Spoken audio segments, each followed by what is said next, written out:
just make you manifest third eye power right now. You may experience intense levitation right now. You may experience absolute flexibility of the body and complete detoxification, a complete healing right now. There can be multiple possibilities. I'll infuse this intense supernal effulgence DNA, Tejas, Ojas, Kundalini Shakti into your spine to consciously lift you to Maha Kailasa.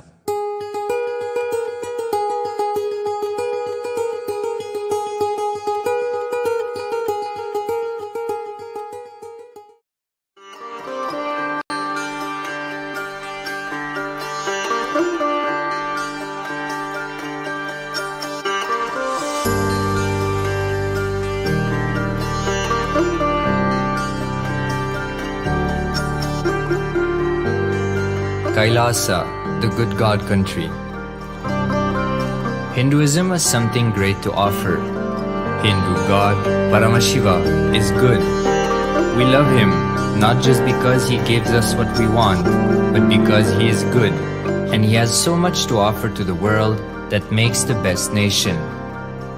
Hindu God has life positive, all-inclusive, good, spiritual, social, political, and moral principles.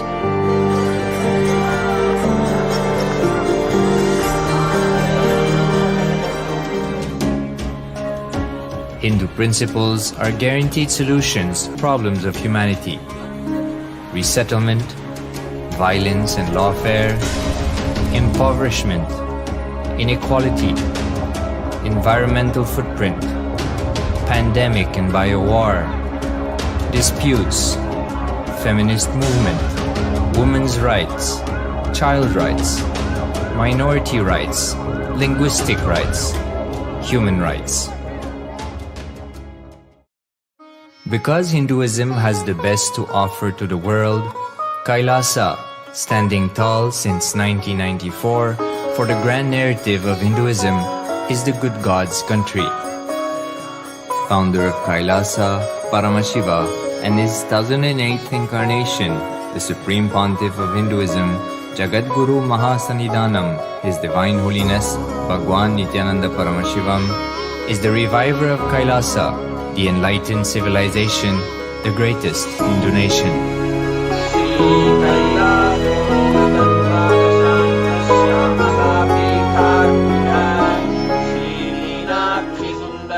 His Divine Holiness was birthed by his predecessors of enlightened masters,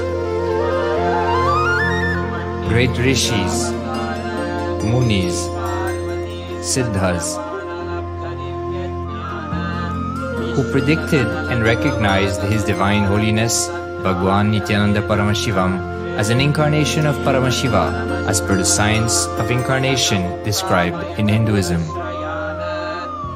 From his first Chaturmasya at the age of 3 in the year 1980 until the age of 16 in the year 1994, the Supreme Pontiff was trained for the revival of Kailasa. He began reviving Kailasa from the age of 16 after the coronation on the 25th May 1994.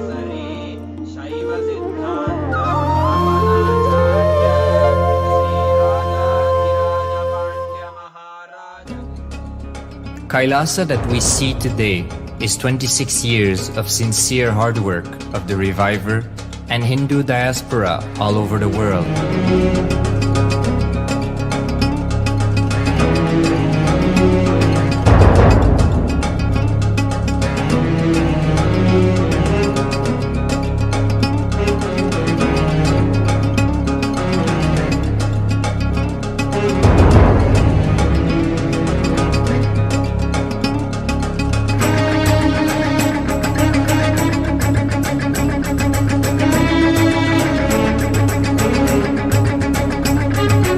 Kailasa has a potential population of 2 billion Hindus worldwide with over 100 million applications to its citizenship already applied.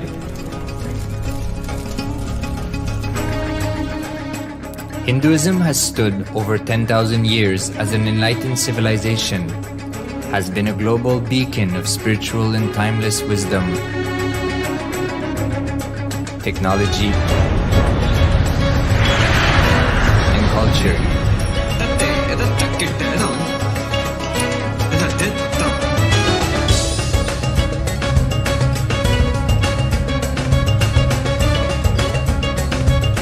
He's wearing a grey jacket. His name is Boris.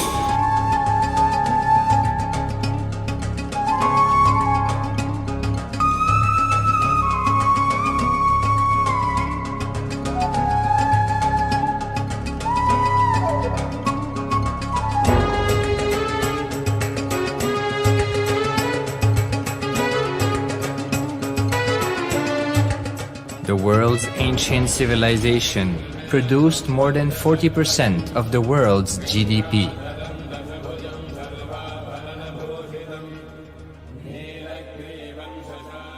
Purpose of life is to experience oneness with the ultimate reality, Paramashiva. Life exists on the planet Earth for last 40 billion years, and 5 times life faced complete extinction on the planet Earth. But somewhere one DNA, one cell, living organism is thrown out of planet Earth, preserved inside a volcano rock. After millions of years comes back to Earth due to gravity or whatever reason, gets into the ocean and starts the life again. Sanatana Hindu Dharma is the conscious science to give breakthrough to your DNA through natural selection process and to your consciousness through the conscious decision process.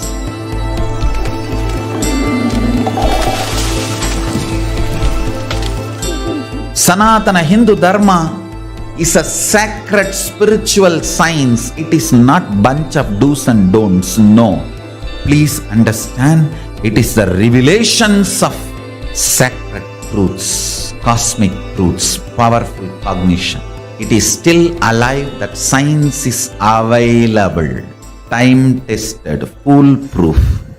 This science of living enlightenment is the complete solution for all the problems individual or society or modern day humanity is facing.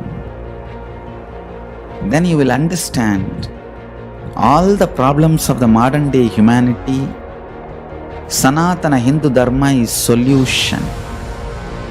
Whether the terrorism or climate change, natural calamities or man-made calamities, for all the problems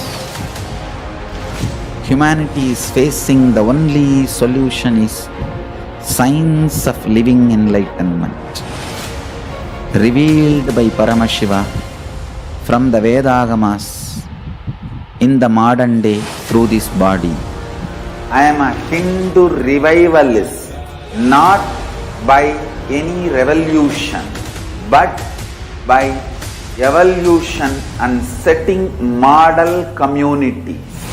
Understand? Kailasa is reviving the ancient Hindu enlightened civilization. Paramashiva manifested this Kailasa Mandala, the enlightenment ecosystem and the lifestyle. I am going to revive this whole enlightenment ecosystem, Kailasa, by creating a model Kailasas all over the world. I will work sincerely and revive this spiritual science, which is the core for enlightenment ecosystem. making you all manifest the state, space, powers, being, superconsciousness and Kailasa of Paramashiva, and making all of us manifest Paramashiva. In a world ravaged by war, ecological destruction, hatred and division, Kailasa stands for human potential, coexistence, organic living, and alignment with nature.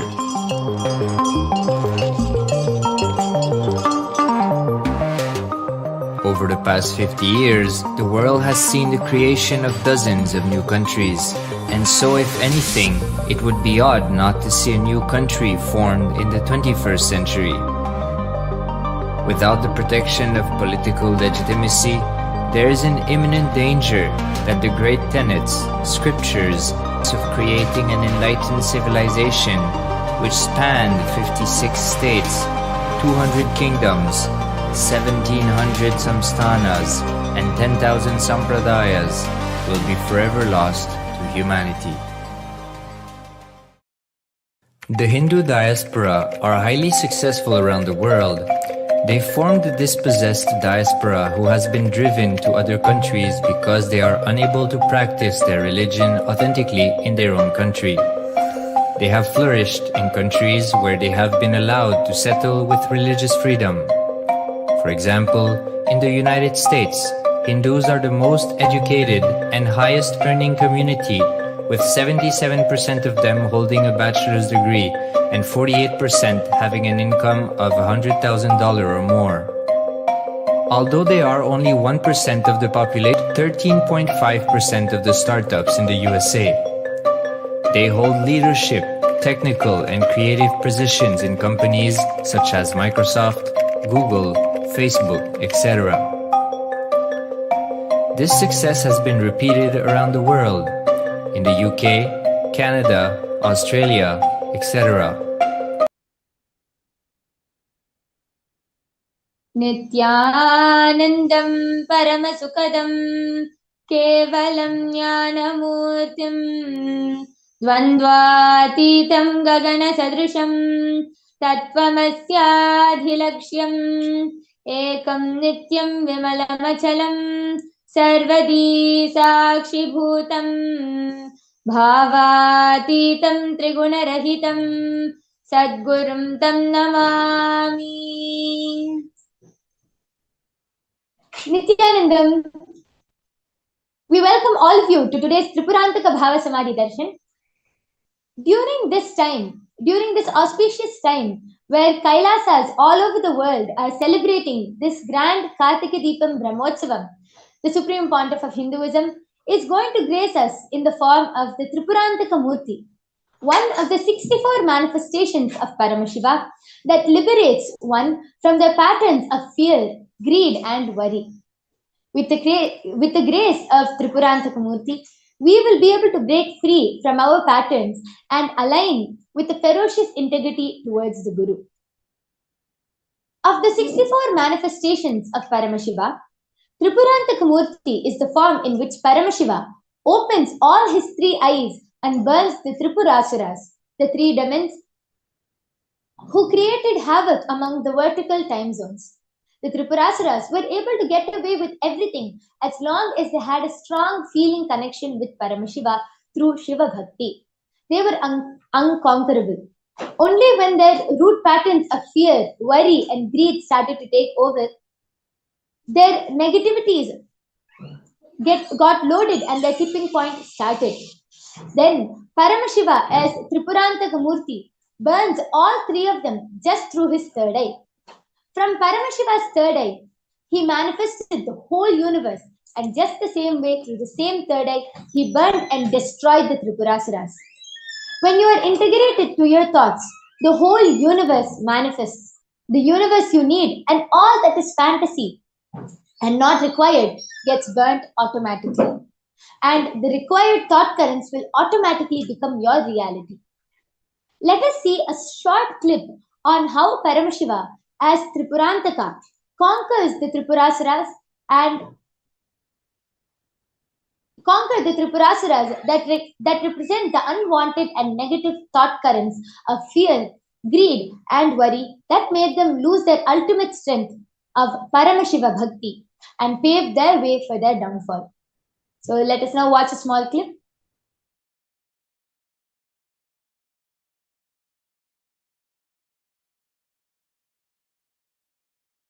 Utsava has a great meaning when Tripurasuras, three Rakshasas, it's a Anava Kanma Maya, the three negativities, the ego, karmas, and illusion. These three Mayas, Tripurasuras they are called. When they are torturing all the devatas, good engrams, and the good qualities which you have,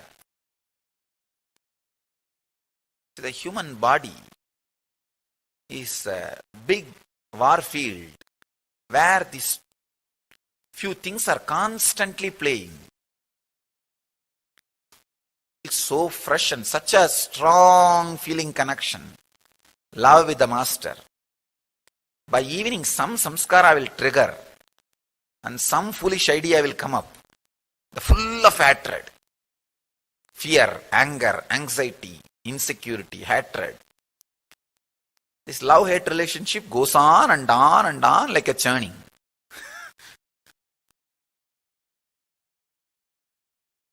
This Tripurasuras torturing devatas is same thing. Then all the devatas rush to Mahadeva, Shiva.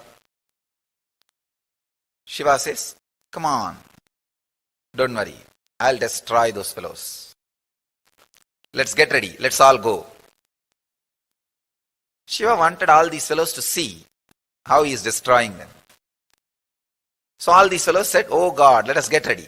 They are all packing up, left and right, preparing.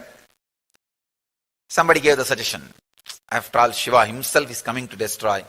Should we not make a beautiful chariot? Indra said, yes, right, you are right, your suggestions are right. They started making a huge chariot. Brahma himself becomes a charioteer. All devatas becomes the sculpture. And Chaturvedas, 4 Vedas become 4 horses. And Yamadharma himself becomes a weapon. And Indra himself becomes a base plate. All the rishis and ganas and munis, everybody becomes some part of the chariot. All their powers becomes the embodiment of the chariot. And during this big process, suddenly Indra got the ego. With so many rishis and munis, ganas, devatas, gods, goddesses, with so much power, why Shiva? Anybody can destroy these 3 Rakshasas. If so much power is united. That's all he thought. And Shiva just smiled. Did I ask for this chariot? Did I ask your help? I just said, come on, come with me and enjoy the scene. But you fellows try to build this chariot and start feeling you are too important in his mission.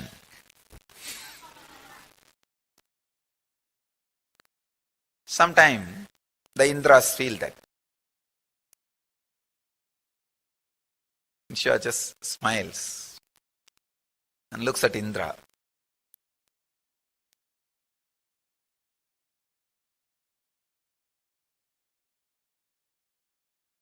Indra understood what he is thinking. But he is so arrogant. You see, when you do something with a lot of difficulty, with a lot of thinking, you are doing hard work. Not really doing hard work. Thinking you are doing hard work, you can't get out of the ego. That's a big problem. So Indra has the same problem. Indra got into the same problem. What? We have done so much hard work. How can? This is too big. This is an important factor in Shiva's mission. It's not even Shiva's mission. It's for this fellow, he took the job. For these fellows, he took the job. And see the whole confusion. For the sake of this Devatas, these guys come and cry. He takes up the job. When he takes up the job, he just tells them, come on with me and enjoy. But these guys can't keep quiet. They will try to do something, behave as if they are doing hard work. And they will get into the ego. And then they will tell, it's all because of this hard work. So what to do? Shiva just smiles. And they have done only one mistake in building the chariot. They did not worship Ganesha. How dare you fellows create this whole chariot without worshipping me? And the moment they completed the chariot and tried to move, he came and broke the axle. Axle got broken. And now the whole chariot is down and Indra is in a big depression. He rushes towards Shiva. Only when the depression comes, sometimes sense also comes into the brain. He runs, not ordinary depression, it's like a suffering, depression because of suffering. Inability. He runs to Mahadeva. Mahadeva smiles at him and says, don't bother. Your chariot is not required. Without that, the job will be done. Just wherever he is sitting, from there he just opens his third eye.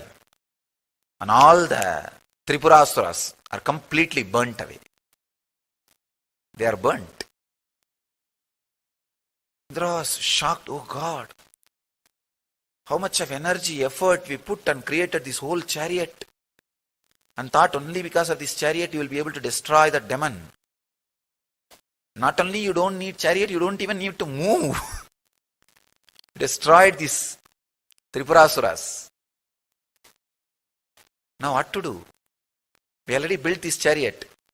Please accept this as our humble offering. Shiva said, now you have sense. Now you have sense. Understand? It is not required for the mission which I took up for you guys. Maybe as your love and gratitude, now it can be enjoyed as pleasure. Shiva says, go and worship Ganesha first. They go and worship Ganesha first. Then Ganesha fixes the axle back. Then Shiva goes on a jolly ride. A playful ride on the chariot. Goes around all the Tribhuvanas, Sabdalokas, blessing the people. That is the Rathotsava, chariot Utsava. And without completion, even Shiva cannot win starting anything. That is what Ganesha proves. For a war with the Tripurasuras, Shiva starts without doing completion. Of course, it is not Shiva's responsibility. Shiva is always established in the space of completion. But the people who organized, the other energies who are involved, they did not do the completion and start the war. So immediately Ganesha comes and breaks the chariot. Muppuram yeri seida achivan urairadam achadu bodi seida aditira. There is a beautiful Tamil verse by Arunagirinatha Swami. Even the Shiva who has burnt the Tripura, Muppura and Mahadeva, even his chariot was broken by Ganesha to teach a lesson to the Devatas. Then all the Devatas come and complete with Ganesha. Mahadeva himself completes with Ganesha. Immediately Ganesha says, come on, now let's start. He removes all the incompletions and Tripurasuras are immediately purpose is achieved. If somebody needs to be destroyed, first thing Paramashiva will do to them is he will remove his bhakti from them. He will make them nastikas.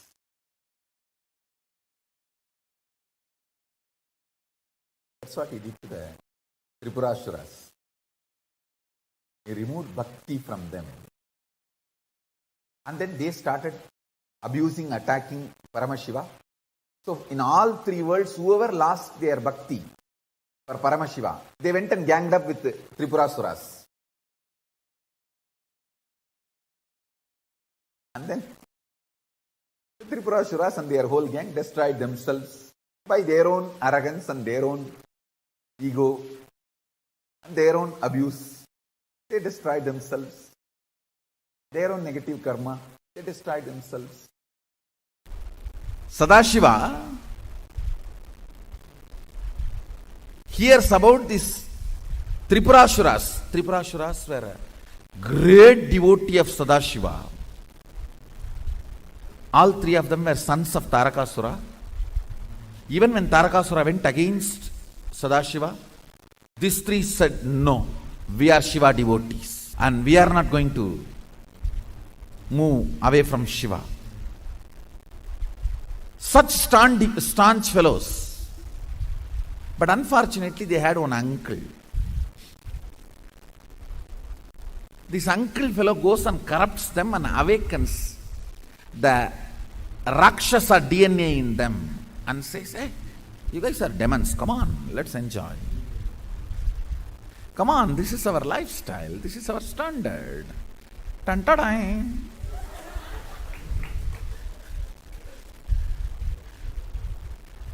And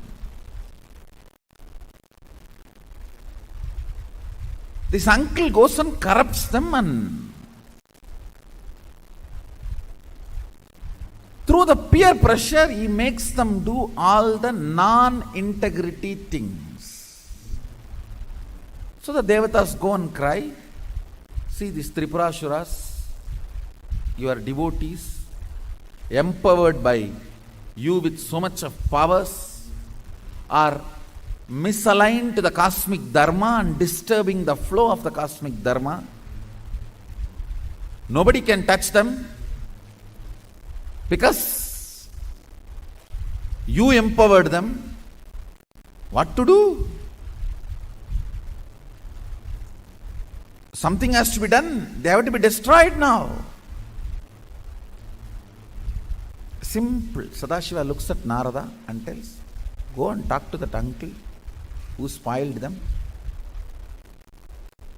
To take the next step, just remove Shiva Bhakti. Over. That's it. Narada does all this job very well. He goes and tells the uncle, hey, you have done such an amazing job of moving them out of... They are almost becoming devatas. You should retain your identity. Wow, now you almost made the whole thing Pakka Asuraloka. And why unnecessarily these big Shivalinga and temples? Shiva Bhakti is not the identity, or it's not fitting with this whole Asuraloka setup. It's something out of place. That uncle fellow, don't worry, I'll manage, don't worry. So he made sure next few days the drunk time was expanded little more, and few days Shiva Puja is broken. Understand?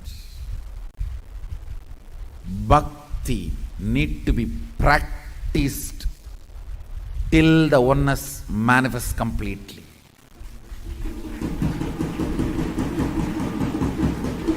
Listen carefully. Actions which invokes sacred sentiments has to be repeated till those sentiments become your very cognition.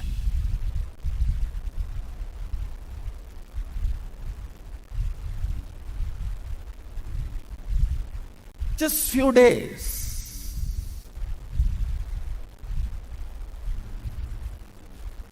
Shaktipada is disconnected.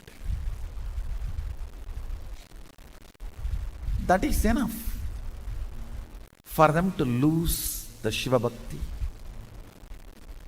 And all it takes is just few months. Few months, if you don't do puja, you will even forget you took Shiva Diksha, Visesh Diksha. It will all become just old, good memories. Okay. Those days I used to be very active and overactive, I think. Just removing the Shiva Bhakti is enough. They were completely destroyed. Understand, seeing Arunagiri Yogeshwara as the symbol of ultimate. He is ultimate, that is different. Seeing him as the ultimate was the gunpowder. Integrity to him was the compacting process. So just one word, initiation, that fire, Onada.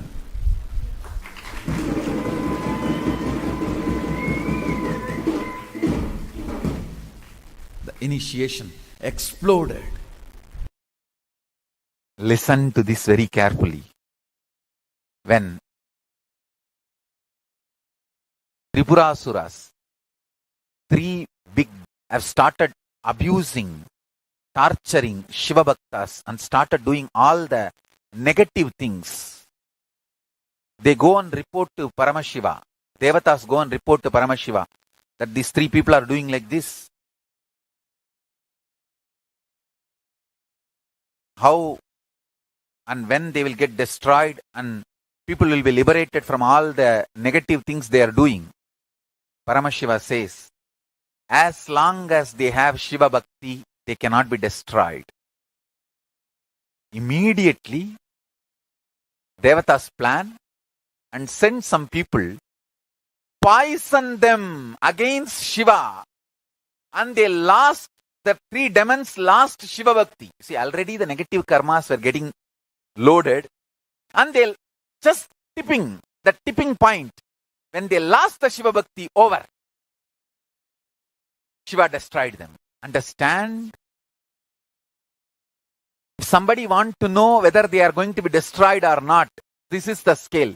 If you lost Guru Bhakti, be very clear. If you lost Shiva Bhakti, that is the tipping point. When the Guru Bhakti is taken away, the protection is taken away. Understand?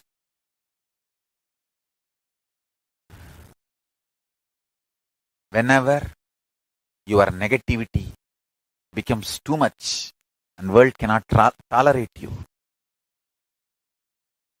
you need to be cleaned up. Kalabhairava removes your Guru Bhakti. Some people will come and poison you, and you will give your ears to them, and you will swallow that poison. Anyhow, you are responsible for that. And then you will destroy yourself. Understand?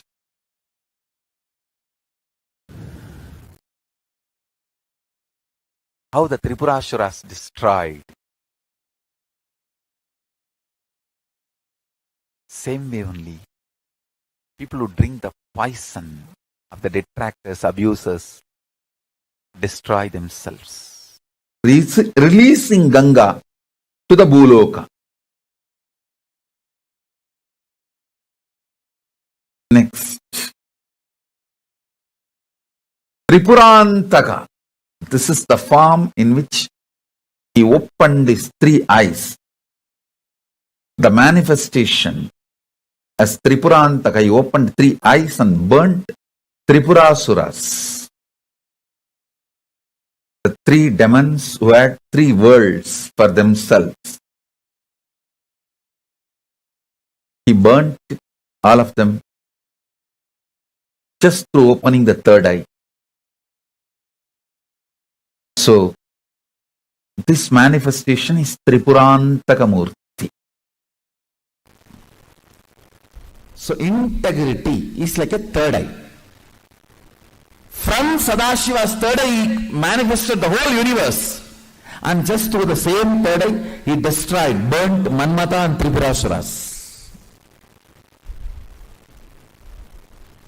Same 3rd eye, mother for the whole universe, killed Manmata and Tripurasura.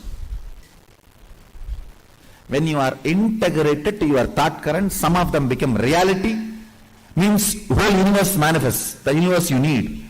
Some of them get burnt, means fantasy, which is not required. Non-required thought currents will automatically be burnt. Required thought currents will automatically become reality.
Whatever I shared till now, condensing the whole thing and reviving it as experience, starting from completion, unclutching,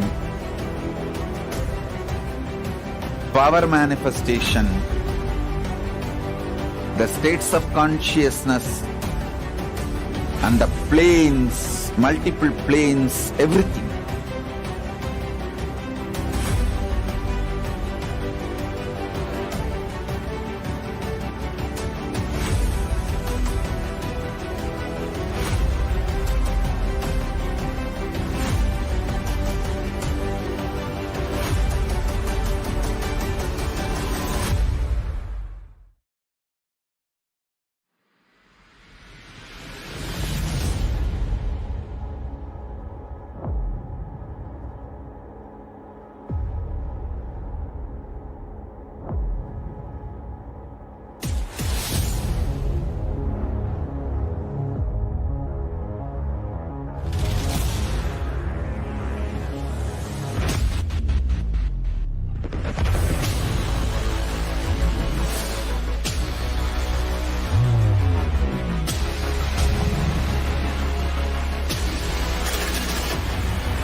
You will become Paramashiva.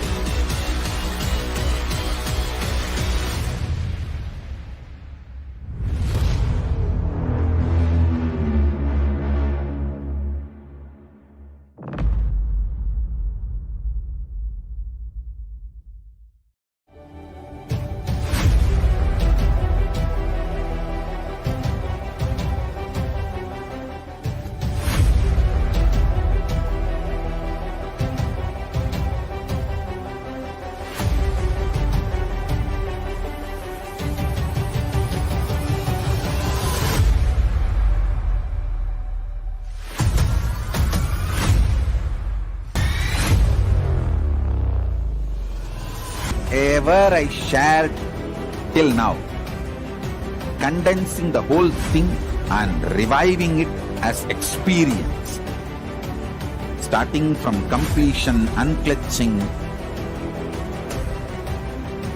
power manifestation, the states of consciousness, and the planes, multiple planes, everything.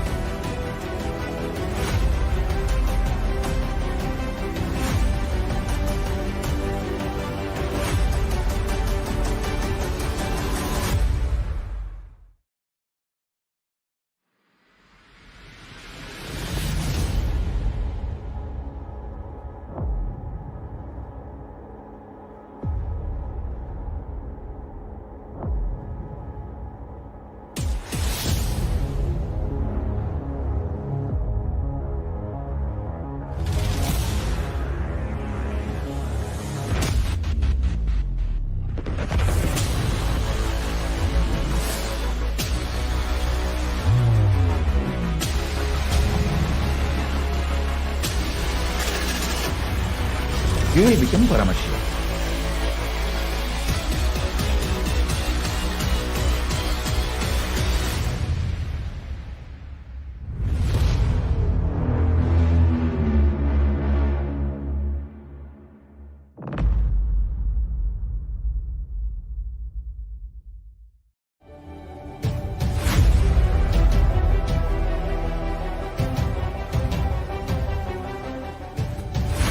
With lot of problems and due to the imbalance that the humanity is suffering from, whether it is fear, greed, worry, whatever. And today, now we can see some of the impacts that the fear engram is causing to the whole world. Americans' biggest fear, if you see, it is about the current government officials, people I love dying, a loved one contracting COVID-19. I'm sure this COVID-19 and global pandemic has infused a lot of fear in the coming generations and people, especially who are suffering with these diseases, and the economic crisis that had an impact on it. And now, if you look at the top 10 fears of 2017, you can clearly see that about 74%, more than 74% of the population has the fear of corrupt government officials. So the places where they actually secure, they should be feeling secure, they're actually having intense fear that is affecting their day-to-day lives. Now, according to the United Nations, the extreme phobia are prevalent in over 37% of the global population.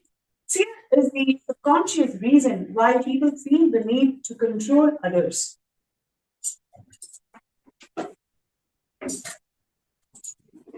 And what you're looking at it is the how people now so far we have seen about fear. Now let's look into the engram called worry. Both fear and worry are one of the are two major engrams that affect the humanity today. And if you take the worry, what are the common points that people worry about? Especially if you take different countries, France. In France, people worry a lot about unemployment.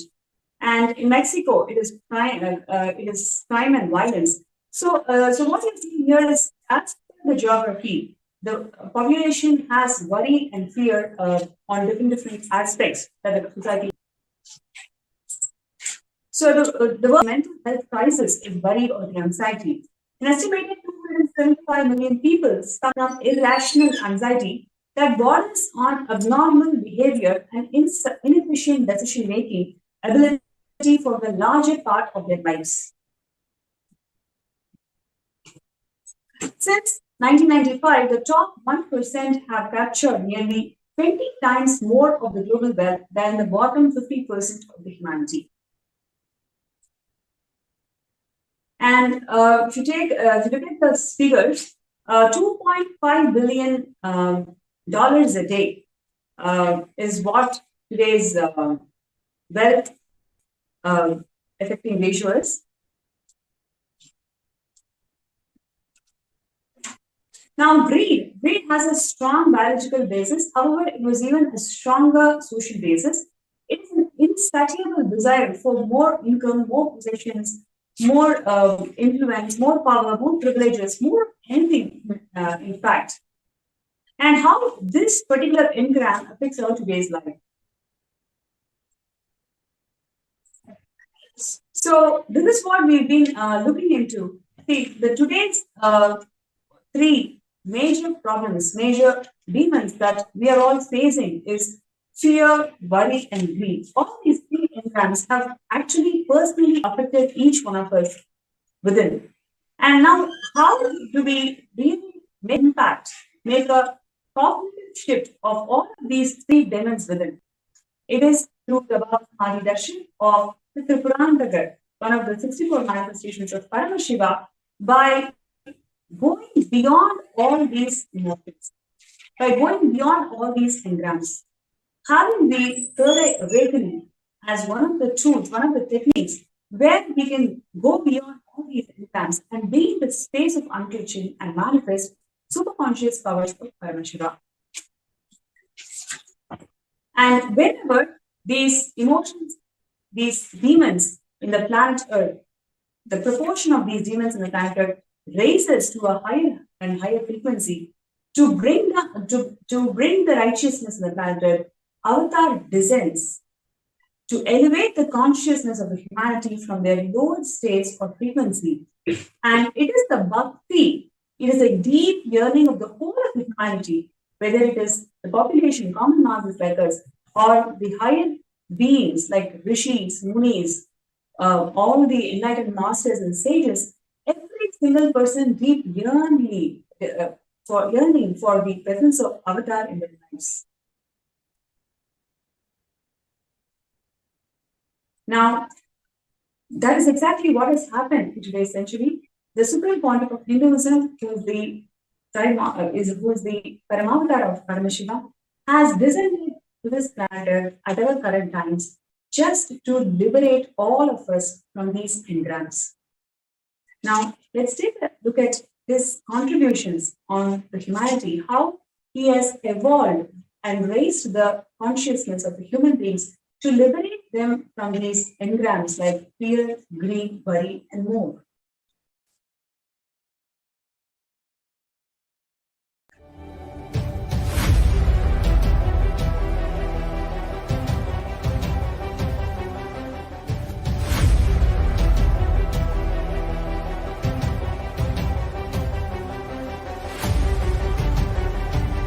As a science, it is not anymore a myth.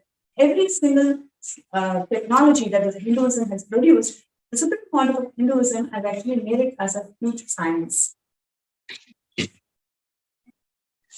The Supreme Pontiff of Hinduism has born in the temple town of Tiruvannamalai, and he was recognized as enlightened, as the incarnation by several enlightened masters and beings. He holds the coronations of various spiritual kingdoms, about 21 spiritual kingdoms over the years. He is the current incumbent emperor of Surya Vamsa Suranghi Samrajya, and he is the 23rd Guru Mahasannidhanam of Dharmamukti Swarva Paramadhinam. He is the 293rd Guru Mahasannidhanam of Shamala Sarvapitham, present Mahamangaleshwar, and he is the 1008th Acharya Mahamangaleshwar of Atalpitham. He is elected as the Supreme Pontiff of Hinduism by a congregation of over 1,000 plus Hindu seers and pontiffs. The Supreme Pontiff of Hinduism has formed the sovereign state of Sri Kailasa, which is the first nation of all the Hindus. Kailasa is the revival of ancient, enlightened Hindu civilization nation with its sovereign territory.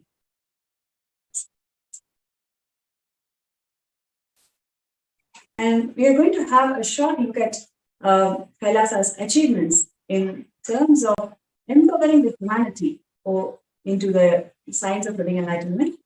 The Supreme Pontiff of Hinduism holds 3 Guinness records, of which 2 are in the field of yoga and 3rd on the field of Hinduism.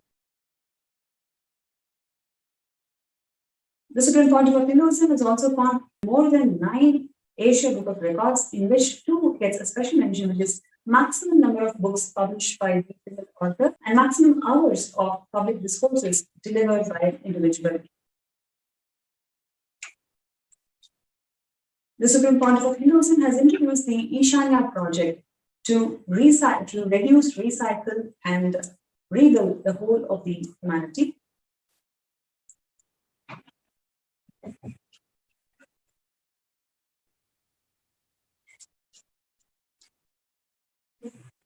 The Supreme Council of Hinduism has formed the Sri Kailasa nation, which is the first nation of all the Hindus.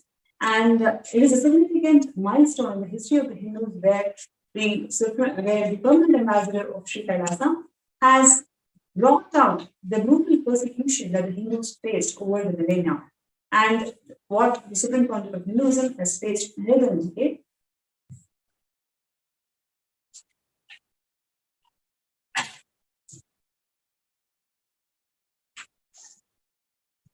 And what you're seeing here is the contributions of the Supreme Council of Hinduism. And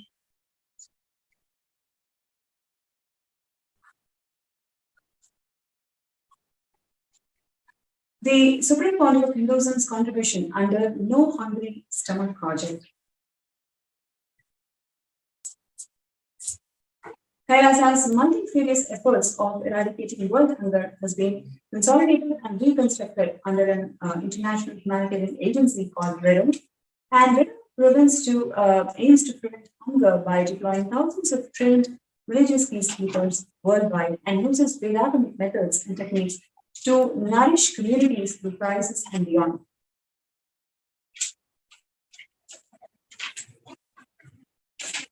Through REDO, Kailasa has served more than 1 billion free, highly nutritious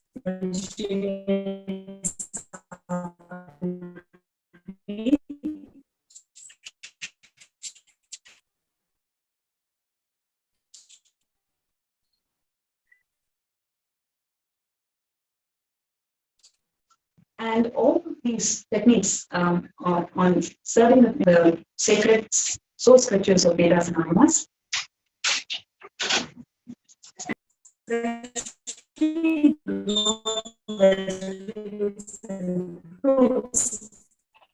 Through adopting the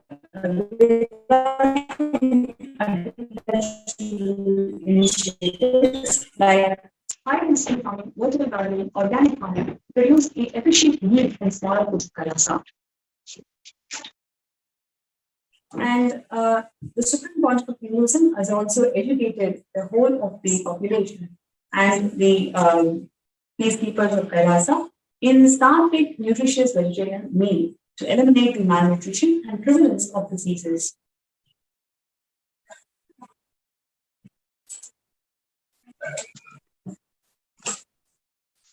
Although COVID-19 pandemic has doubled the efforts to reach more and more people in affected areas, no pandemic or disaster has been the No Hungry Home Project. In global and national emergencies, the Red Home Agency is often the first on the scene, providing food assistance to the victims of the floods, hurricanes, and natural disasters, as well as highly affected areas.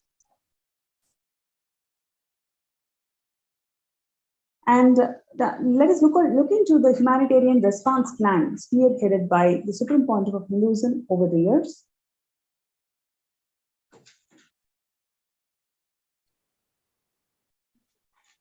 So you can see here the humble efforts of the Supreme Council of Hinduism in the year 2002, where he distributes free Anadan in all the small quarters in the ashram. In 2003 and 4, you can see here how he blissfully serves the sacred food to one and all. So right from such early days, the Supreme Council of Hinduism has been serving the humanity into this science of living enlightenment. The mission of Anadan continues in every single year. It just exponentially grew. In 2005, you can see here these events where about 200,000 meals, free meals were served. So in 2006, you can see here, it's a long, very long event in which the devotees and disciples are served once again with such rich organic sacred meals. What you're seeing here is in 2007 Avatar Jayanti celebrations. Likewise, from 2000 to 2022, there are several events in several places where the Supreme Council of Hinduism has constantly guided the humanity, served the food, empowered the humanity with rich consciousness, rich understandings about life, through Vedas and Agamas. Now, let's go to the next segment. Yes. So we are quickly glimpsing through all the various achievements, various places where the Supreme Pontiff of Hinduism, one personally himself guided, served, and also inspired thousands of peacekeepers around the world to take up this service where not a single person, single human being is left hanging. And when the whole world actually closed their doors, it is the Supreme Pontiff of Hinduism who opened his Kailasas around the world to one and all and ensure that they all get the food and nobody remains hungry. Now, with that note, let us enter into the science of power manifestation. Just would like to add one very important point to all the viewers. Today, the world is suffering from fear, greed, worry, and many other low-level emotions. What is the real solution? The solution is awakening the third eye.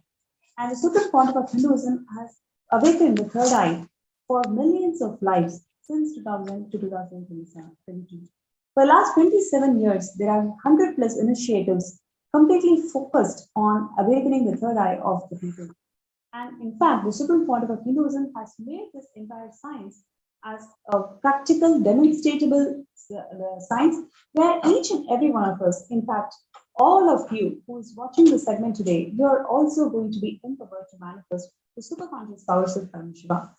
And in this segment, we're going to see how these empowered beings, the superconscious beings or mutants of Paramashiva, are going to demonstrate these powers. Please understand the context demonstrating these powers is only to make all of us understand and realize that third eye is the solution that the whole humanity is looking for. And the Supreme Pontiff of Hinduism has actually made this as a science.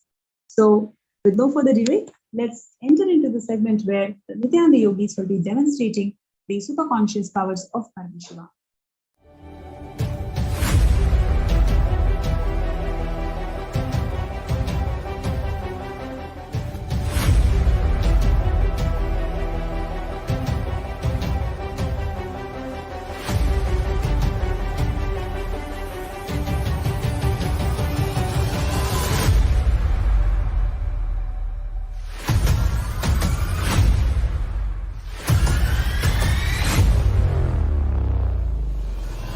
Whatever I shared till now, condensing the whole thing and reviving it as experience, starting from completion, unclutching,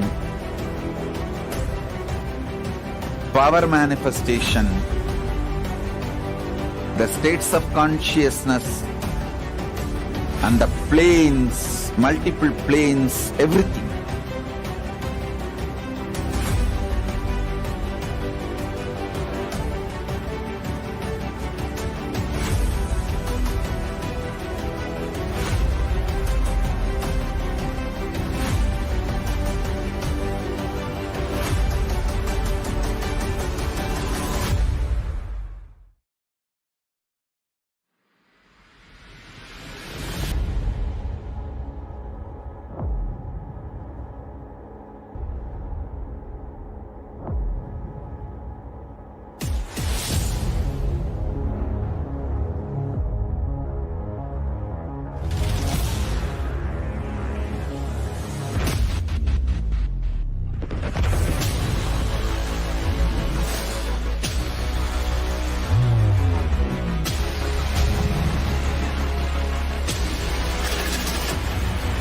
Paramashiva.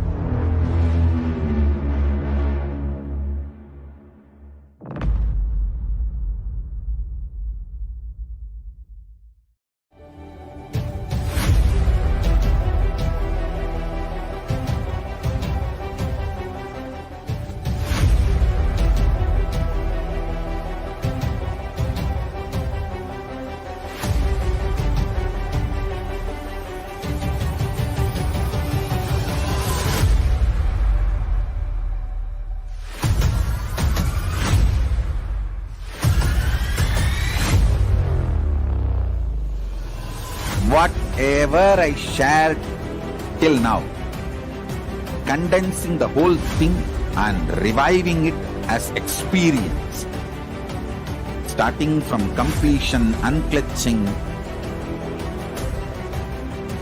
power manifestation, the states of consciousness, and the planes, multiple planes, everything.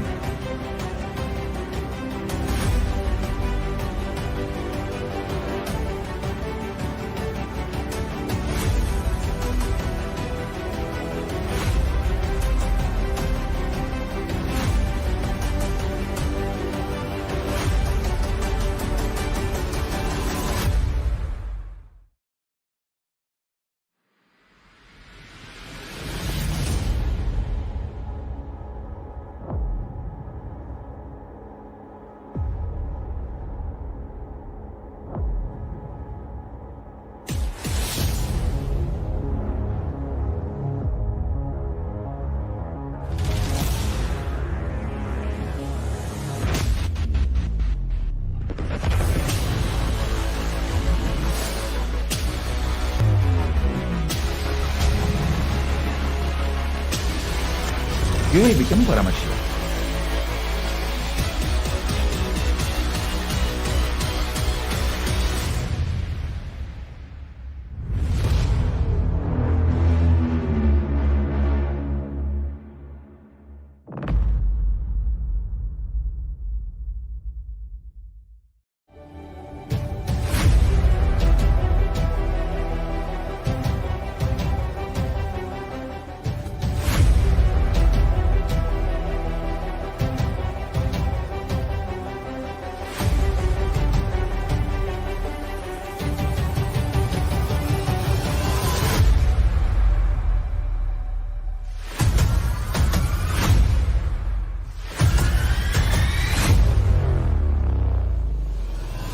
Whatever I shared till now, condensing the whole thing and reviving it as experience, starting from completion, unclutching,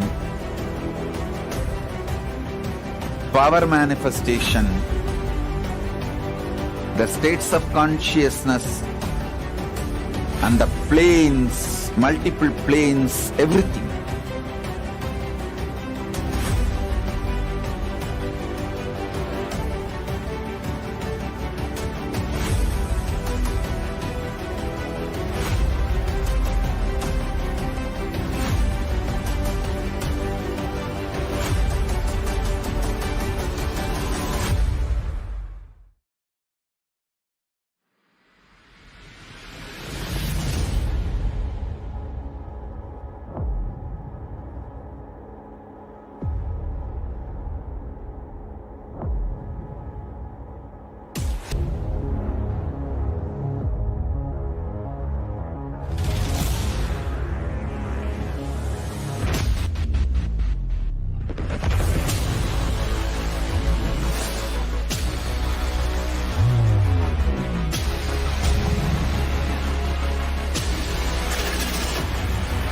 You will become Paramashiva.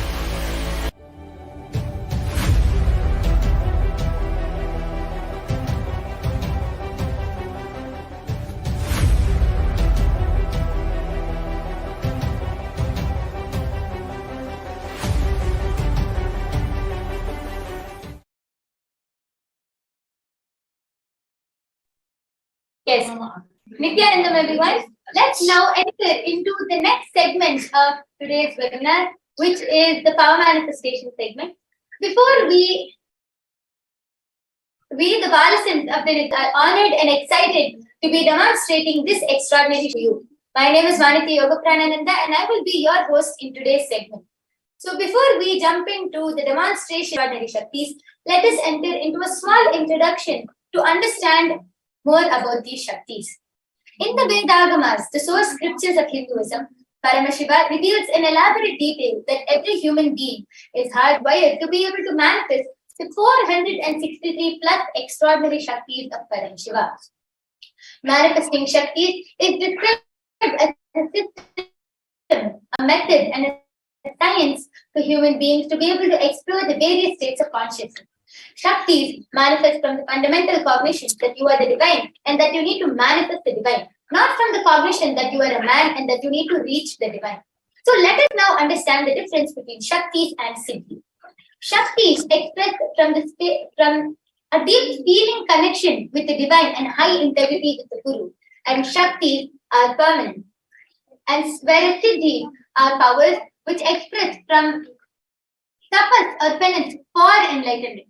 Shaktis are on the path of enlightenment, whereas Siddhis may divert you from enlightenment. Shaktis manifest through ordinary human beings in an extraordinary way, and they are permanent, whereas Siddhis are not permanent and may divert you from enlightenment. So, how is this whole science of power manifestation authenticated? This science of power manifestation is authenticated through 4 types of evidences, also known as pramanas. The first is the Shastra Pramana, which is the scriptural reference from our source scriptures. The next is the Apta Pramana, which is the experiences and results of our Aptas and the authorities of Hinduism, the Vedic rishis and the scientists who have time tested and verified this science. The third is the Atma Pramana, which is the experience of the Supreme Pontiff of Hinduism, our beloved Swamiji. And the last is the Pratyaksha Pramana, which is the empirical evidence from scientific observation and experimentation. So, who is the source of all of these Shaktis? How have these Shaktis come to place? Paramashiva is the source of all of these Shaktis. Paramashiva is the primordial divinity in Hinduism, the ultimate reality and cause, which is self-effulgent, Swayam Prakasha, all-pervading, unchanging, beyond time, space, form, and causality. As the fundamental base of Avyakta, the unmanifest, and Vyakta, the manifest existence, he performed the Panchakritya, the 5 cosmic acts of Srishti, creation, Sthiti, sovereign rulership and maintenance, Samhara, rejuvenation, through Bhava, putting and pulling out of delusion, and Anugraha, liberating grace for all living entities. So, how does one manifest these Shaktis? When every ultimate truth, Jnana, is mapped into our consciousness, Prajna, it manifests as a power in every being, Prajnana. So let us now watch a small video which beautifully explains about the science of Diksha, the science of initiation. How just with one look, touch or word from the avatar, we can experience all of these Shaktis and we can get initiated into manifesting all of these Shaktis. Diksha is the direct transfer of spiritual energy by an enlightened being through look, word, or touch. The traditional Vedic book Navaratneshwara states, Sarvasamapi Dikshanam Muktihi Phalamakhanditam Avirodhat Bhavantyeva Prasangyastu Bhuktayaha. The main benefit of all initiations is moksha, enlightenment. As a side effect, health, wealth, leadership and well-being happen. And in Rudrayamala Tantra, Shiva says, Devi Diksha Vihinasya Na Siddhihi Na Cha Sadgatihi Tasmat Sarva Prayatnena Guruna Dikshito Bhavet. The one who is not initiated does not attain liberation nor a better future. So by all efforts, one should get initiated by Guru. What is the science of initiation? Neuroscience has proved that the process of initiation floods the brain with energy. This is the superconscious energy of Kundalini, our own highest inner potential energy. As the Kundalini flows from the thalamus to the cortex, it sets up a powerful energy loop within the brain, which awakens the latent non-mechanical parts which we have never used before. With increasing levels of coherence, the whole brain comes alive, turning into a superconductor of conscious energies that heal, empower, transform our lives, bliss and fulfillment. Initiation creates high awareness, visualization, creativity. It also slows the aging process and improves the immune system. Kundalini awakening, healing experience, levitation, teleportation, materialization. Experience the power of initiation through a range of exclusive programs conducted at the ashram.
Yes, sorry for the technical glitch.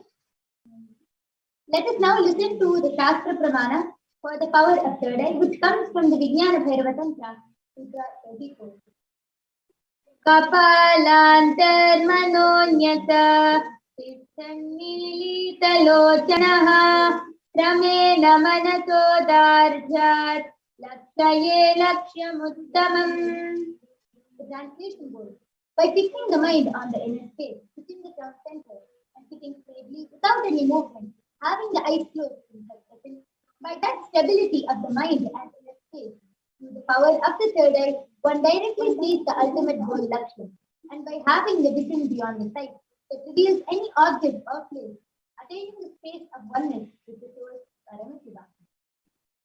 The next is the Apta Pravana, which goes back to the time of the Mahabharata war, where Bhagavan Shri Krishna beautifully says to Arjuna in the 11th chapter, 8th verse, Natu mam shakyate drashtum anenaiva svachakshusha divyam dadami te chakshuhu pasyame yogamaishwaram. The translation goes, but you cannot see my cosmic form with these physical eyes of yours. Therefore, I grant you the divine third eye vision. Behold my cosmic offering. In the Hindu Purana, the Srimad Bhagavad Gita, Bhagavan Krishna initiates Arjuna into the power of third eye, after which Arjuna is able to completely narrate the whole Vishwarupa Darshan of Sri Krishna's cosmic form.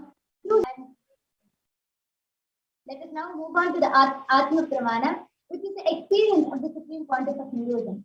Swami beautifully says in his own words, the first experience is that I was able to see everything around me, above me, the whole 360 degrees, the 10 directions below me, everything. I realized not only I was able to see, I was able to feel and experience all of that with me. And last is the Pratyaksha Pramana, which is the empirical evidence from observation and scientific experimentation. So the study measures compare the metabolic cell activity of the brain in the conscious and meditative state of the third eye, using the PET, the positron emission chromatography.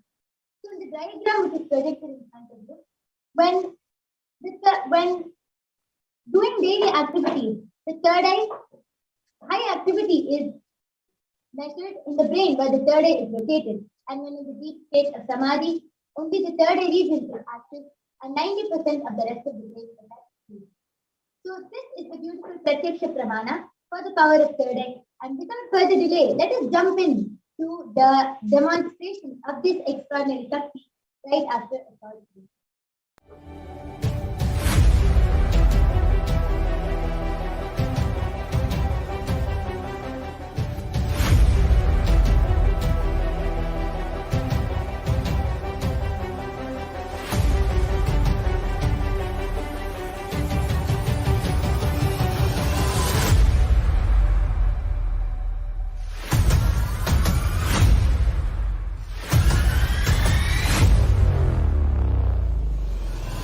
Whatever I shared till now, condensing the whole thing and reviving it as experience, starting from completion, unclutching,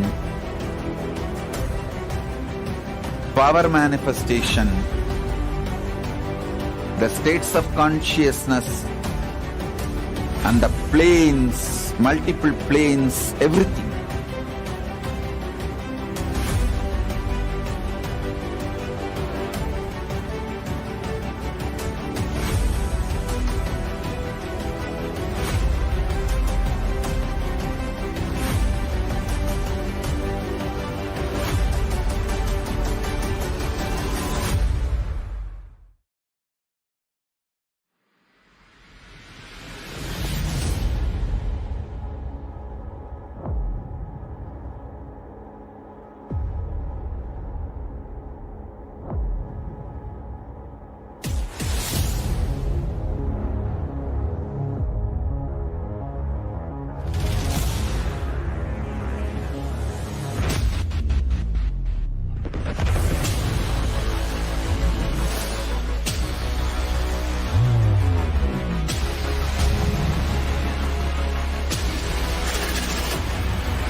You will become Paramashiva.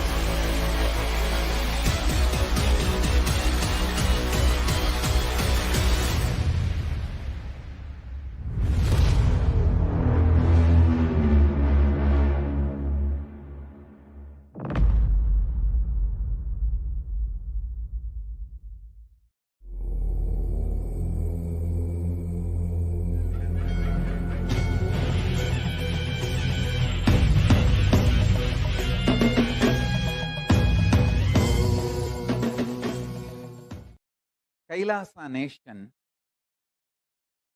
is the most ancient enlightened civilization, Hindu civilizational nation. There were 49 ancient civilizations, the pre-Bronze Age. The only civilization still alive is Hinduism. This nation, Kailasa, I created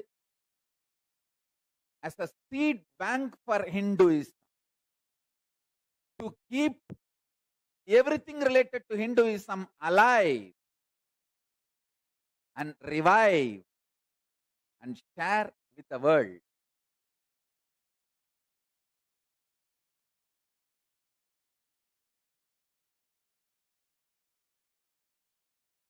With the grace of Paramashiva, with the blessings of Paramashiva, Kailasa has successfully happened. So the revival of ancient, enlightened Hindu civilizational nation has happened with its own territory.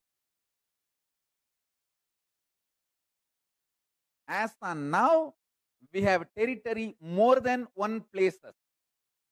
And we are also getting from few more countries, few more smaller islands and small territories. I am stitching all of it and forming United States of Kailasa. Soon I'll announce the location where all we have our territories.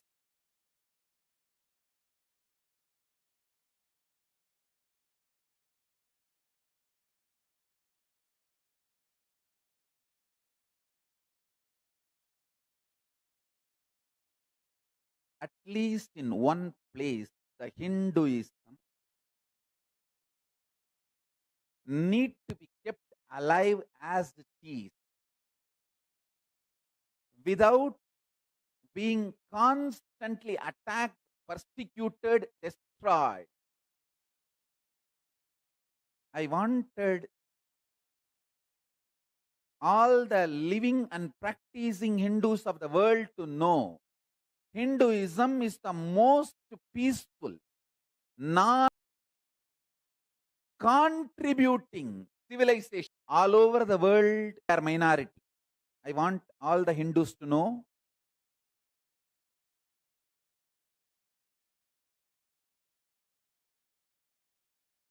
Yes. Nityanandam, let's now enter into the beautiful demonstration of the power of third eye. Along with me, I have Maniti Virijananda, who is going to be demonstrating this extraordinary Shakti to all of us today. So, I have the surgical eye patches with me here today, and these are ophthalmologists and completely proven that no light can enter one's eyes. It will completely stick around her eye socket and not let any light to enter. So I will be placing this eye patch on Margarija's eyes now.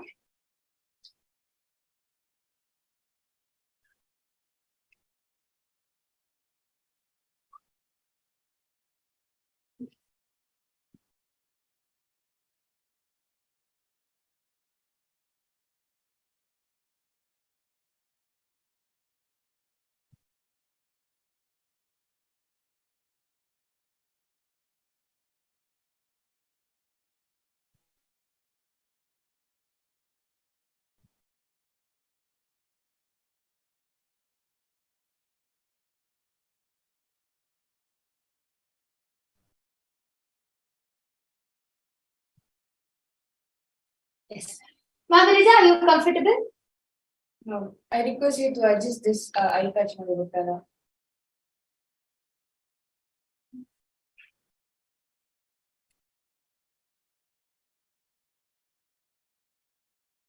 Yes. Now are you comfortable? Yes. Yes, beautiful. So as all of you can see, Margarija's eyes are completely closed. And now we will be entering into the demonstration. So today Margarija has something very interesting for us. Margarija, why don't you go ahead and share what we are going to be doing today?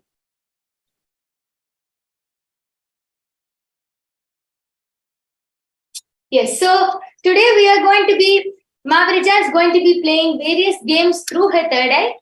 So I request the screen to be projected now.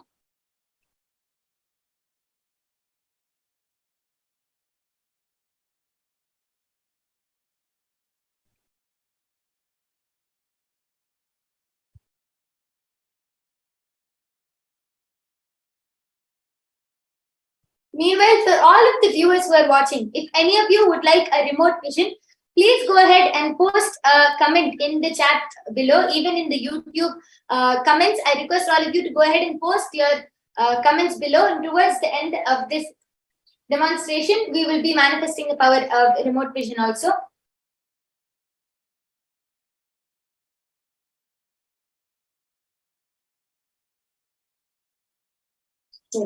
So Margarija, you can go ahead and start. You can first introduce and tell what we're going to be doing today, and then start playing the game. So we're gonna I'm gonna locate where the oceans are there in the world. So the first ocean is a Pacific Ocean. So over here. Yes.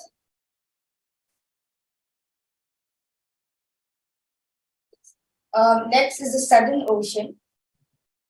Over here.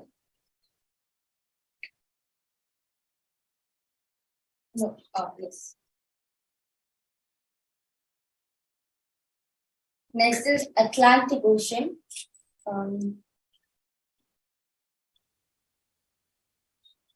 Over here.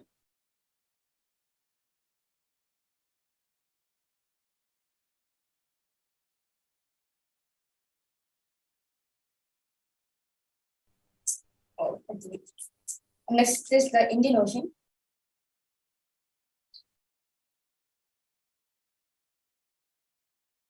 And last is the Arctic Ocean at the top.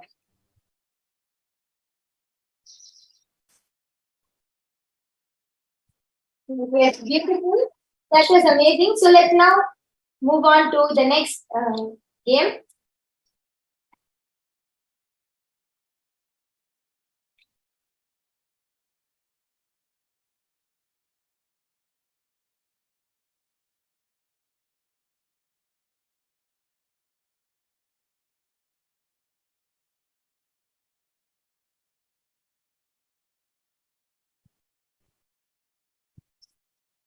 Yes. So next we'll be pointing them out through the third eye and reading all the options also. Yes, you can go ahead and start. Okay, the first is Sudan. Yes, you can read out the different options also. Which The different options are the South, Moscow, Khartoum, and Algiers.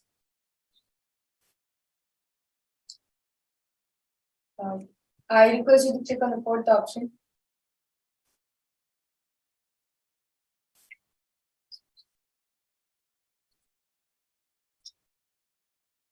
yes. Amazing. Let's move on to the next. Next is Afghanistan.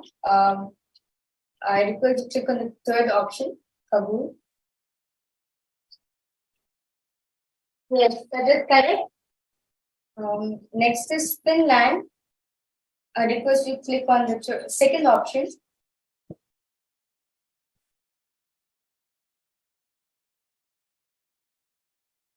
Turkey.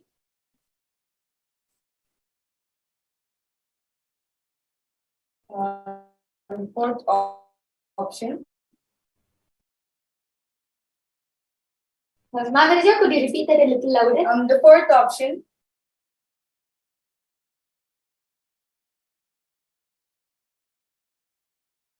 Honduras.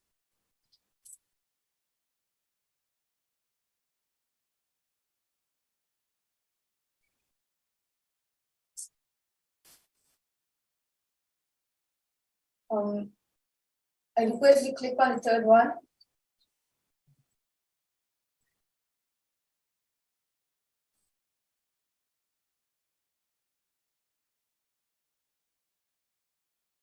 Yes. I also request all of the participants who are watching currently live, please go ahead and start posting your comments. What do you feel about this extraordinary demonstration of the power of third eye? And if any of you also would like a remote vision, you can go ahead and post your comments in the YouTube chat section below and in the Zoom chat, and we will be manifesting the power of remote vision also. Yes, Margarita, could you repeat again, ma? The third option.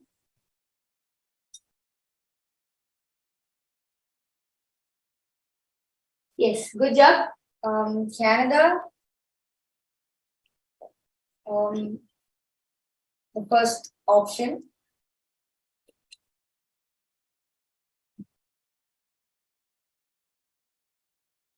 Somalia.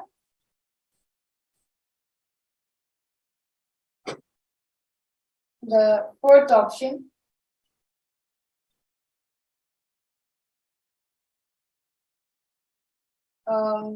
Tuvalu. The second one.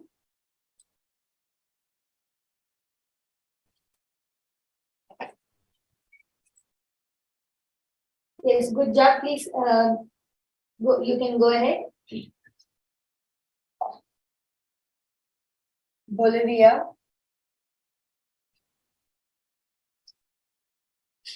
The first one.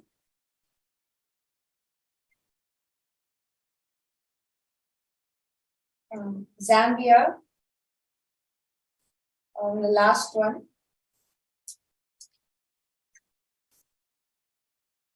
Yes, good job, Amarija. Go ahead. Liberia. Option. Yes. Bangladesh.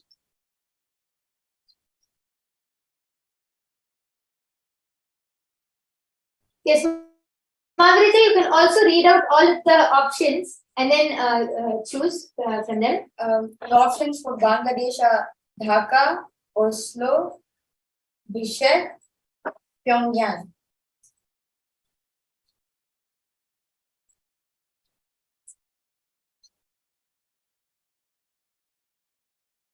Yes. Why don't you do one more thing, Mavrita? Why don't you go ahead and point out the star, which is also there on the screen, through your third eye?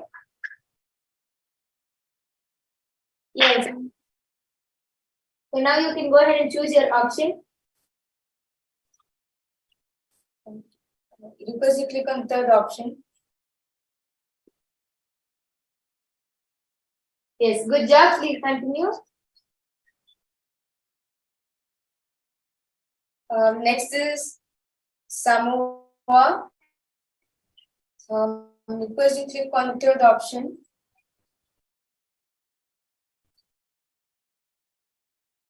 Yes, where is the star for this? Okay. Next is Slovakia. Because you click on the fourth option.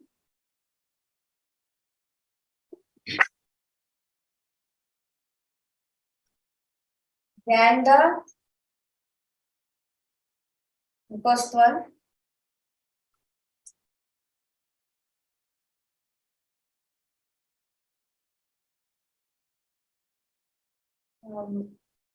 Colombia. The first one, Bogota. Yes, good job, Mavrija. Vanuatu.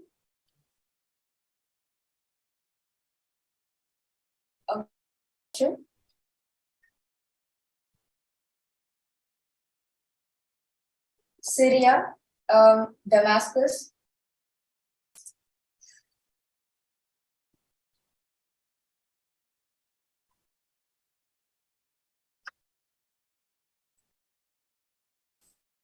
Yes.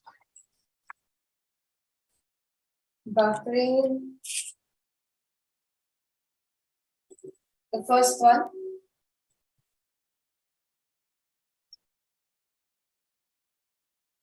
Yes.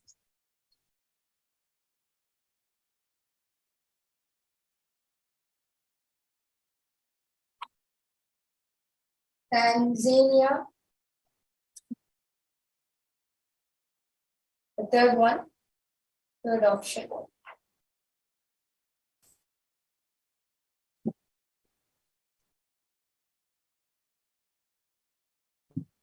Mavrija, could you repeat that a little louder? The third option.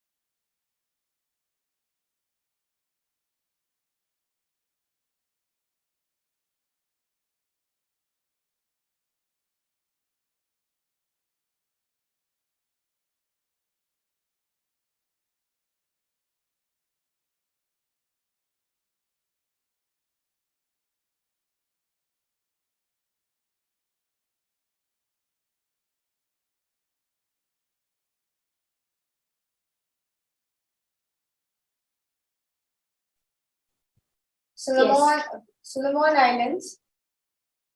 The second one. Yes, good job, Mavrija. Go ahead. Russia. Moscow.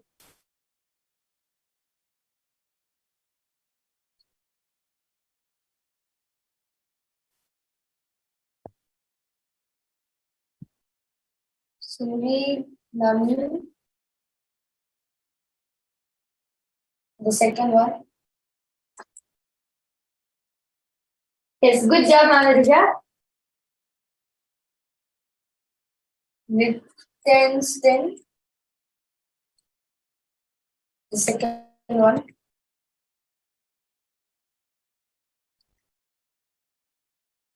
Yes. So that was beautiful, Mavrija. As all of you can see, Marvin's score is 14 out of 25. That is very beautiful.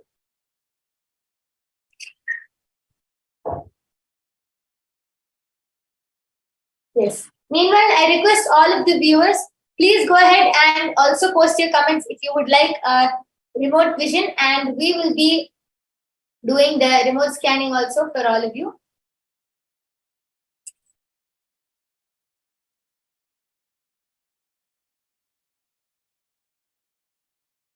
Yes. So let's now chant the Shastra Pramana for the power of remote vision, which comes from the Vijnana Bhairava Tantra, Sutra 92. Vyomakaram swamatmanam ध्यायेद्दिग्भिरनावृतम् निराश्रयाच्युतिः शक्तिः स्वरूपं दर्शये तदा. Why don't you go ahead and read out the translation? Bhagavan Parameshiva says, concentrate and cognize with restful awareness on one's self in the form of vast etheric space or sky, Vyomakaram, which is limitless in any direction whatsoever. Thus, the Chitti Shakti, the power of consciousness, free from all support, reveals and manifests herself as a form of one's essential nature of the self. Yes, beautiful. Let's now move on to the Apta Pramana for the power of remote vision, which goes back to the time of the Mahabharata war, where Sanjaya was the charioteer of the blind king Dhritarashtra and was initiated into the power of Dura Drishti, remote vision, and Dura Shruti, remote hearing, by sage Vedavyasa. Sanjaya was able to war completely in detail to the blind and was even able to read that which was happening in one's mind, that is thought. So let's move on to the Atma Pramana for the power of remote vision, which goes back to Swamiji's childhood. Narayana Swami Tata was one of the gurus of the Supreme Pontiff of Hinduism and was well known in Tiruvannamalai to be able to see remote distances at ease. One day, a senior police officer came to Narayana Swami Tata seeking help to find a thief whom they were searching for the last 1 week. Narayana Swami Tata turned towards the Supreme Pontiff of Hinduism and asked him to scan the whereabouts of the thief in a mirror with the black paste the Jnanandana applied and show the police officer. The Supreme Pontiff of Hinduism was not only able to scan the whereabouts of the thief in the mirror, but was even able to show the police officer the same, after which the thief was caught red-handed in the same location as revealed by the Supreme Pontiff of Hinduism. The last is the Sakshi Pramana. So now all of you are going to be witnessing the live Sakshi Pramana, the live demonstration of the power of remote vision now.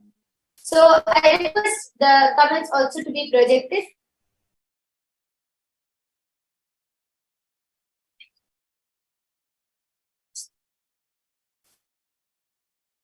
Yes. So Maharija, you can actually start reading out the comments.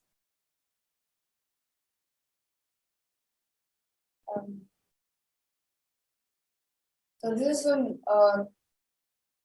the official page, YouTube comments. So one thing, the first comment which I'm able to see is Nyala Pradayani Nanda has posted Namaste, a rose, a 2 rose, a hibiscus, a light pink flower, and a bouquet. Next is Kailasa chess plant. He has posted a part like green. Next is Santosh Sri Namaskar Mudra, 3 bouquets and 3 Namaskar. Eva Anderson has posted Nityanandam all. Tanja Verone has posted Namaskar, sparkles, and a purple heart. Margot Lasseri has posted Nityanandam, and again she has posted a lovely emoji. And again she has posted yes please, and yes I'm available for the remote vision time. Yes. So Ma Margaret, I will be doing the remote vision for you now, Ma. First, I will be chanting the Mahavakya Om Nityananda Paramashivoham, which is the direct passcode to connect to Paramashiva and to fall into the space of oneness with Paramashiva to manifest these extraordinary Shaktis. Om Nityananda Paramashivoham. Om Nityananda Paramashivoham. Om Nityananda Paramashivoham.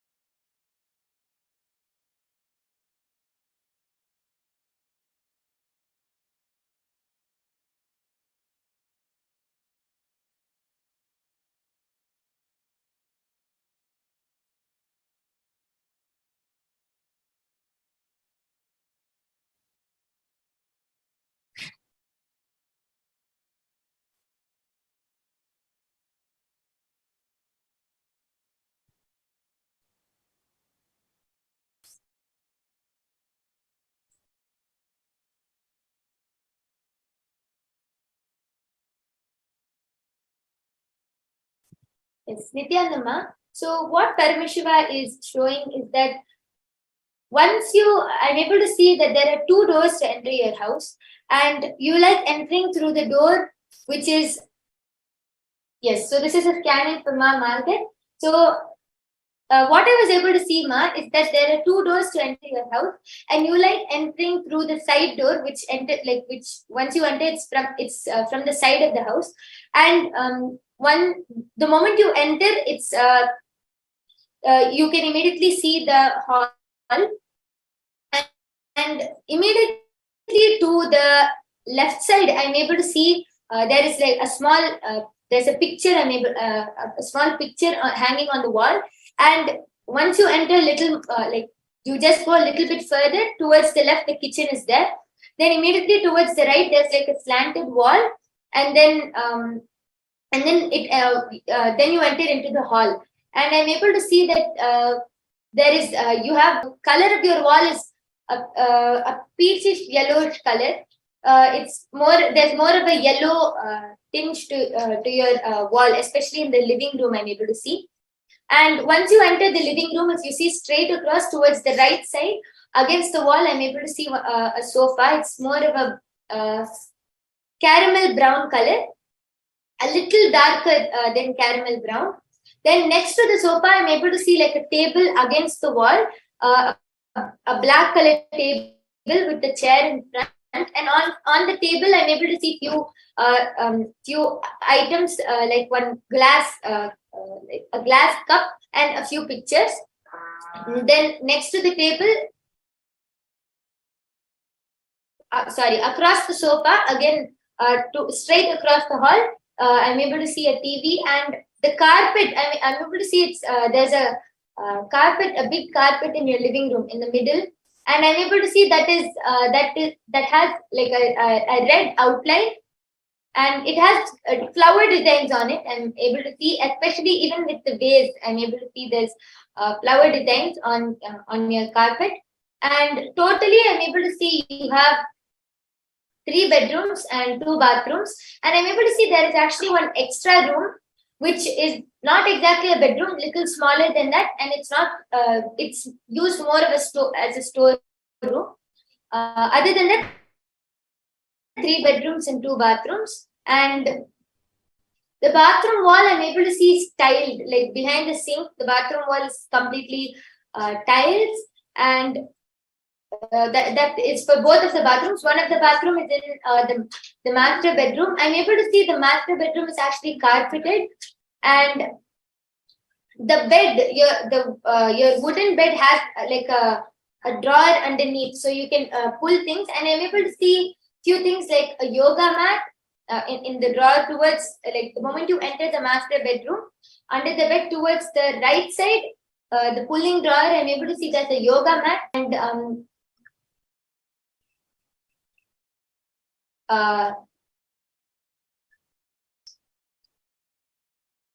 a skipping rope.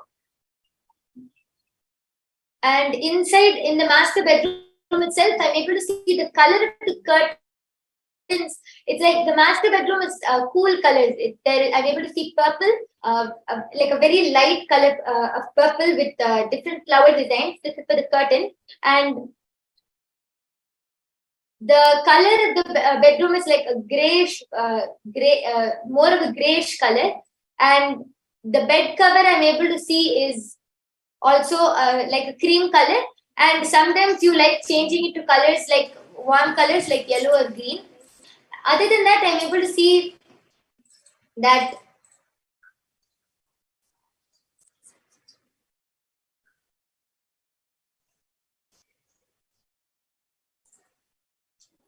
coming back to the living room, I'm able to see a round glass table.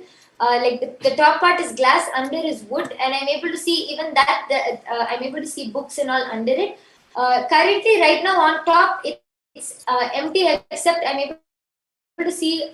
Yeah, currently right now it's empty. Next to the TV, I'm able to see on a table there is another vase with fake flowers, and they also like I'm able to see the speciality of it is that it glows a little bit. And you like spending more time in the kitchen, I'm able to see. The kitchen counter is a grayish marble color. The kitchen is not exactly U-shape. It has there's like a small island to the side, not in the middle, and it's not exactly U-shape, but there's a counter on both the sides. It's a grayish marble slab, and I'm able to see.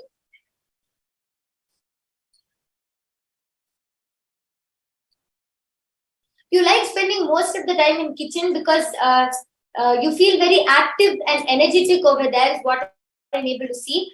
Especially, I mean, all the colors, the colors of the kitchen, I'm able to see. Mainly, you love the color yellow. So there's a lot of yellow around your house. Even in the kitchen, I'm able to see yellow.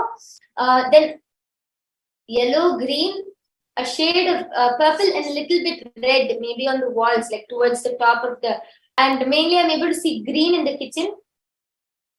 Not on the walls, like the cupboards. I'm able to see there are also cloths hanging. That I'm able to see is green color. And the wall color in the kitchen is the same. It's like a yellowish, creamish color. And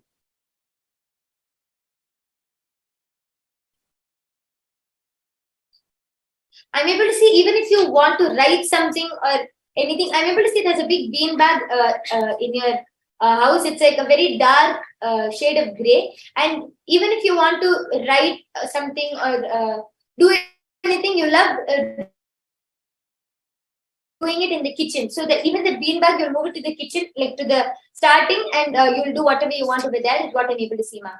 And this is what Paramashiva revealed. So I request you to go ahead and confirm what the scanning through in the YouTube chat section below.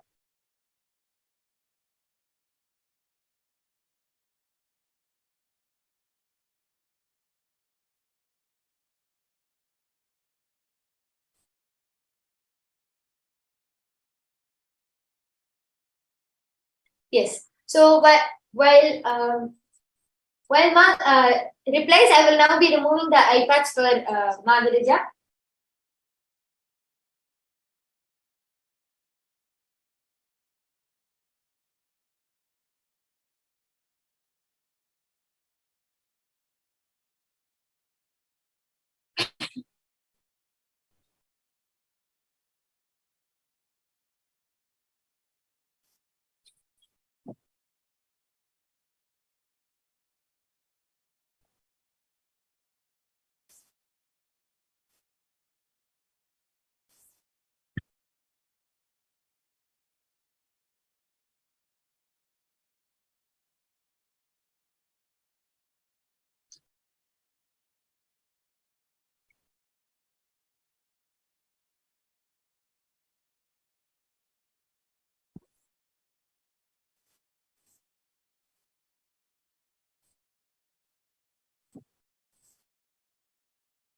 Yes.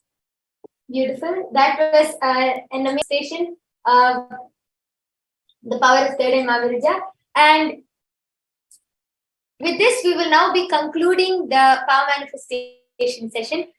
We thank all of the viewers for joining us in this session. Please stay tuned for the upcoming sessions, followed by the Bhava Samadhi Darshan of Tripurantakar, manifesting in the Nijavatara of the Supreme Pontiff of Hinduism, Bhagavan Nityananda Parameshiva.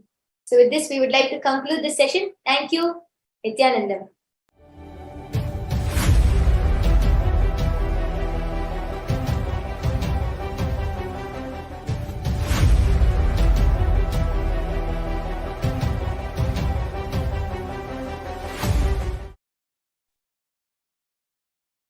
Nityanandam. So thank you so much, Maniti Yoga Pranananda, and all the Balasans for that powerful demonstration of this power of the third eye. And so today we are having the darshan of Bhagavan Tripurantakar, the destroyer, the Lord who destroys all the negativity, the form of Paramashiva, who removes all kinds of negativity from our lives. So when we were also learning earlier about how the different kinds of negativity that we have and what kind of negativities are there, like especially like where we find it very difficult to come out of it, be it fear, be it worrying pattern, or the greed. Yeah, we even understood how Swamiji explained about Swami very beautifully revealed to all of us about the happening of Tripurantakar itself, right? Swamiji had shared how just using his third eye, he burned all the three asuras, the three negativities, who represent the three negativities in us, the worry, fear, and greed. And today, you all are going to learn about, we're all going to experience this science of how do we liberate ourselves from the clutches of worry, fear, and greed? And because, like we saw, we understood how society uses different mechanisms, different setups, frameworks to instill, to drive us through fear and greed, whether it's politics, religion, education, social media, everything of it is designed in such a way that it drives us from fear, greed, and worry. If you don't have these many Instagram followers, you are in fear. You're in fear of being ridiculed. You're in fear of, there's so much of pressure and fear. And if you are not, you're constantly in the insecurity. You have to earn well so that the friends, the people around you are, respecting you. You have to keep up to the standards of what you have to. Many times you even compromise certain things to maintain the so-called, whatever is the trend of the society, to catch up, to try and catch up to whatever society is telling. But this entire thing just sucks us into that whole framework where we are constantly driven by either fear or greed. Fear of failure, greed for success. Fear of losing your name and fame, greed for name and fame. So this is constantly where we are being footballed around constantly in our life. And so, all the viewers, how many of you are able to relate with this? How many of you are seeing that many times, the platform from which we, like how these Tripurasuras, the three asuras, the three demons, and somebody beautifully explained like how we can correlate these three to the fear, greed, and worry in us. How many of you are able to relate with this pattern inside you? Please take a few minutes. You can just put it in the chat here in the YouTube comment section. How many of you are able to see that these are some of very strong patterns in you that it's very difficult to come out of it? Because now we are going to be entering deeper into working on these three patterns. What these are exactly, what is fear, how to overcome fear, and when you overcome fear, what actually happens inside you? What is the technique? That is what we are going to be learning now. And then we are going to be learning the same thing about greed. And the same thing about worry. And more than everything, now all these things that we are learning, you're also going to be doing a very, very, very powerful technique.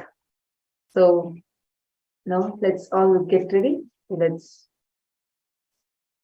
listen directly from Swamiji, the revelations, deeper revelations on what is fear, greed, and worry and how to overcome it.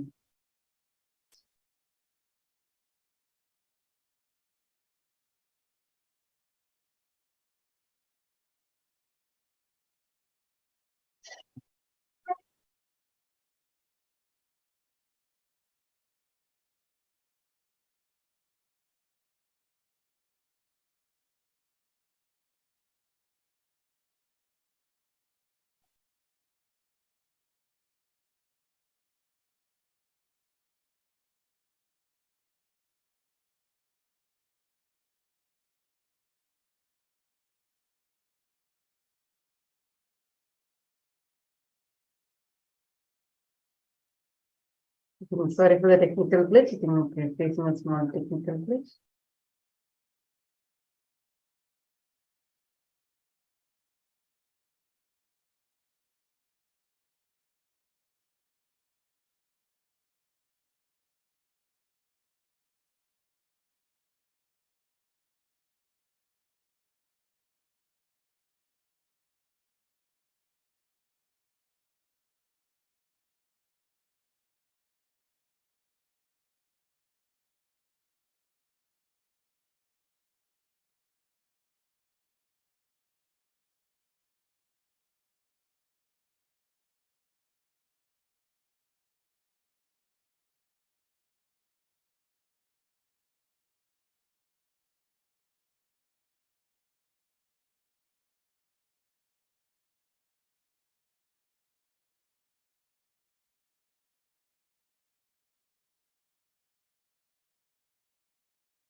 You are afraid of losing something which you have,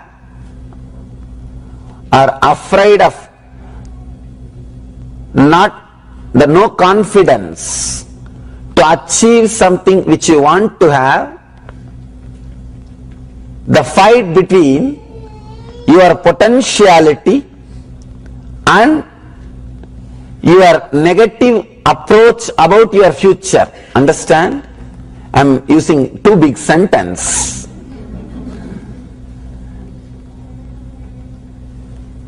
Your fight between your possibility. One more thing.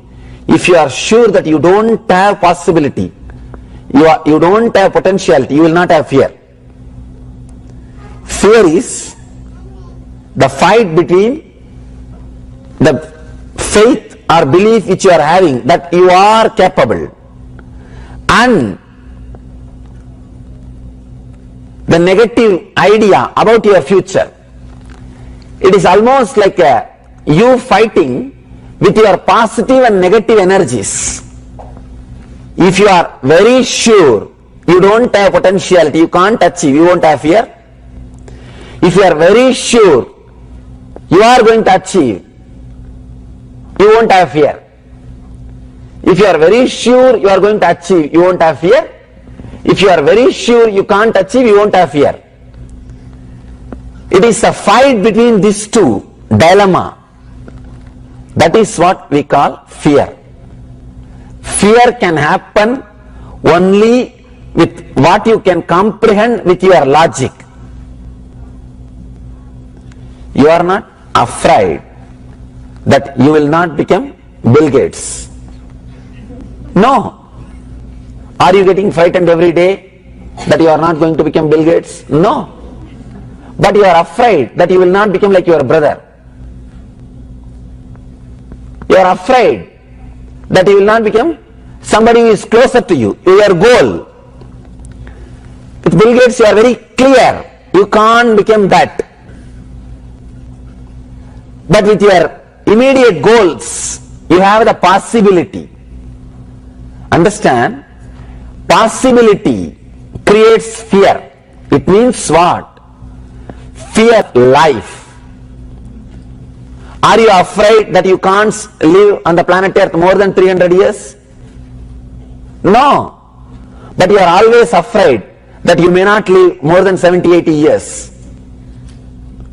You may have premature death. You are not afraid that you can't live more than 300 years because you know for sure that is too much. Anything you are clear will not create fear. Anything which you think is possible, that creates fear. Possibility creates fear. Fear is part of your life from the same source. Understand? Two ways you can get out of fear. One, by blocking all possibility, or breaking the boundary of possibilities. If there is infinite possibility, if there is no boundary, there is nothing which limits you, then you can become fearless. Or blocking all possibilities. Just stop, nothing. Nothing is possible. If nothing is possible, you won't have fear. If everything is possible, you won't have fear. Fear is the base of life and base of death. If you can understand fear, you will live even your death. If you can't understand fear, you will die even while you are living. You will be just dying even while you are living. Whether you want to die even while you are living or you want to live even your death, it's up to you. Just this understanding, suddenly something will click. Oh God, if this is so easy, why I was wasting my time with all these small things? That clarity, that freedom will suddenly click if you can just understand these truths. You don't even have to practice and do all meditation, these, that, nothing. Nothing is required. Just understand logically. Human biomemory of human being can experience only two signals. One is love, another one is fear. That's all. All other signals are converted to this love and fear, unexperienced by you. Human biomemory is not capable of experiencing jealousy. It is not capable of experiencing ego. It is not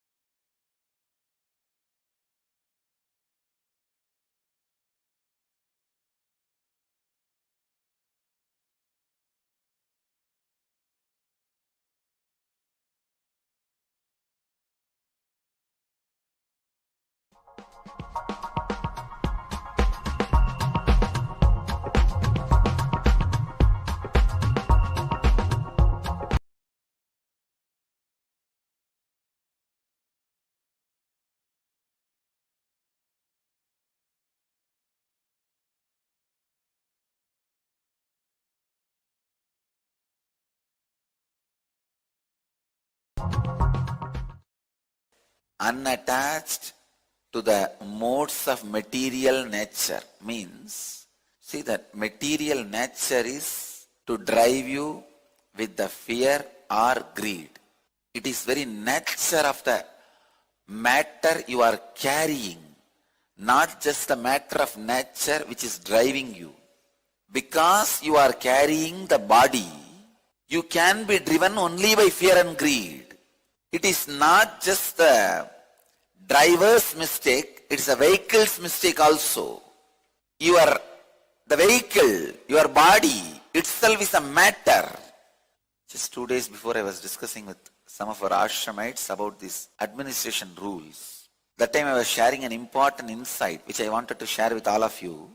Now, by the nature of the biomemory, human beings need to be feeling certain level of fear and greed.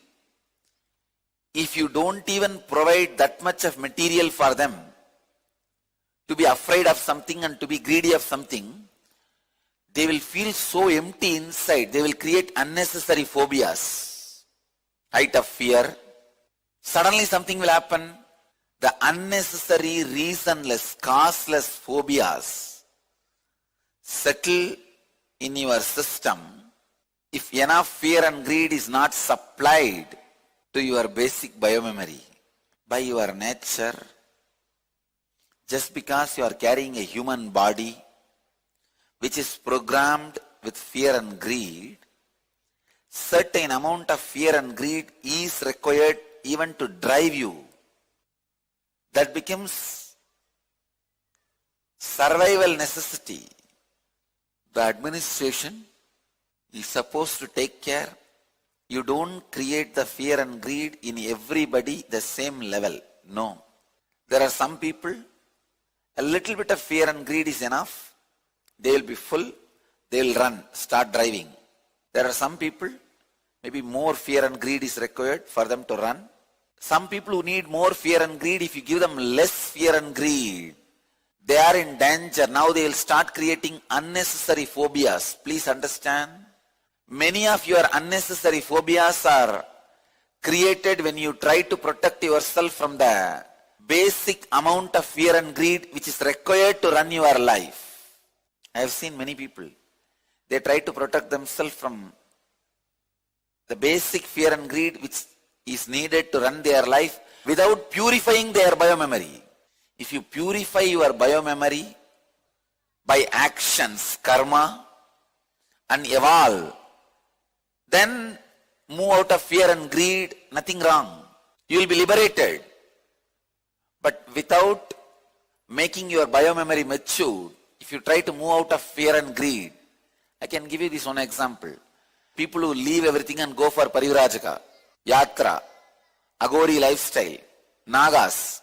Without maturing your biomemory, if you leave everything and go, the small phobias, phobia of cockroach, phobia of scorpion, phobia of snake, small fears will take over your inner space.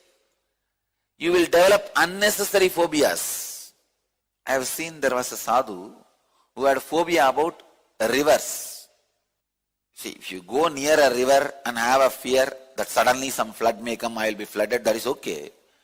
He will not even go on a bridge, well-built bridge where buses and trains can go. No.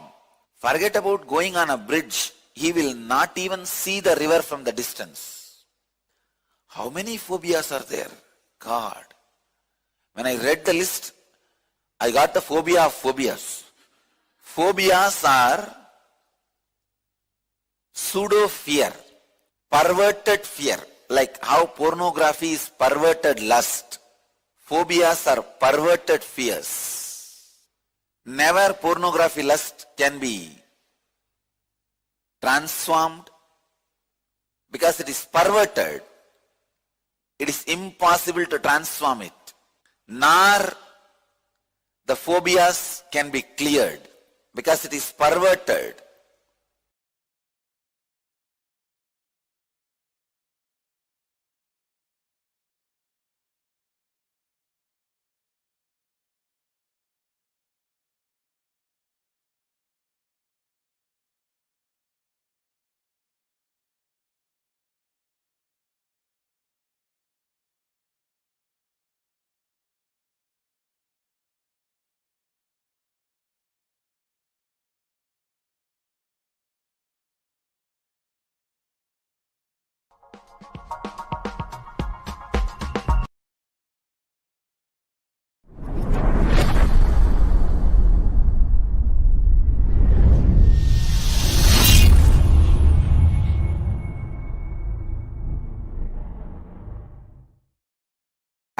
as it was revealed to me by Paramashiva, I am revealing to all of you.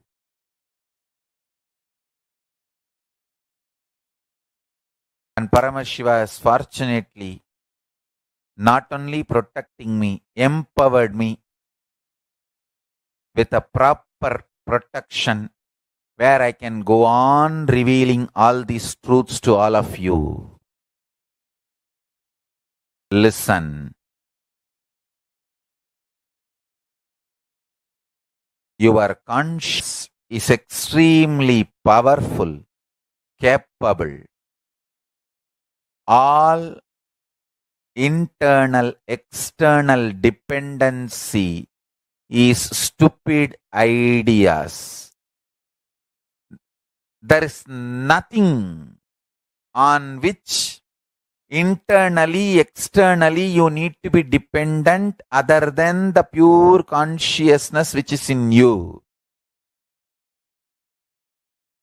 This word internal, external has multiple layers of meaning.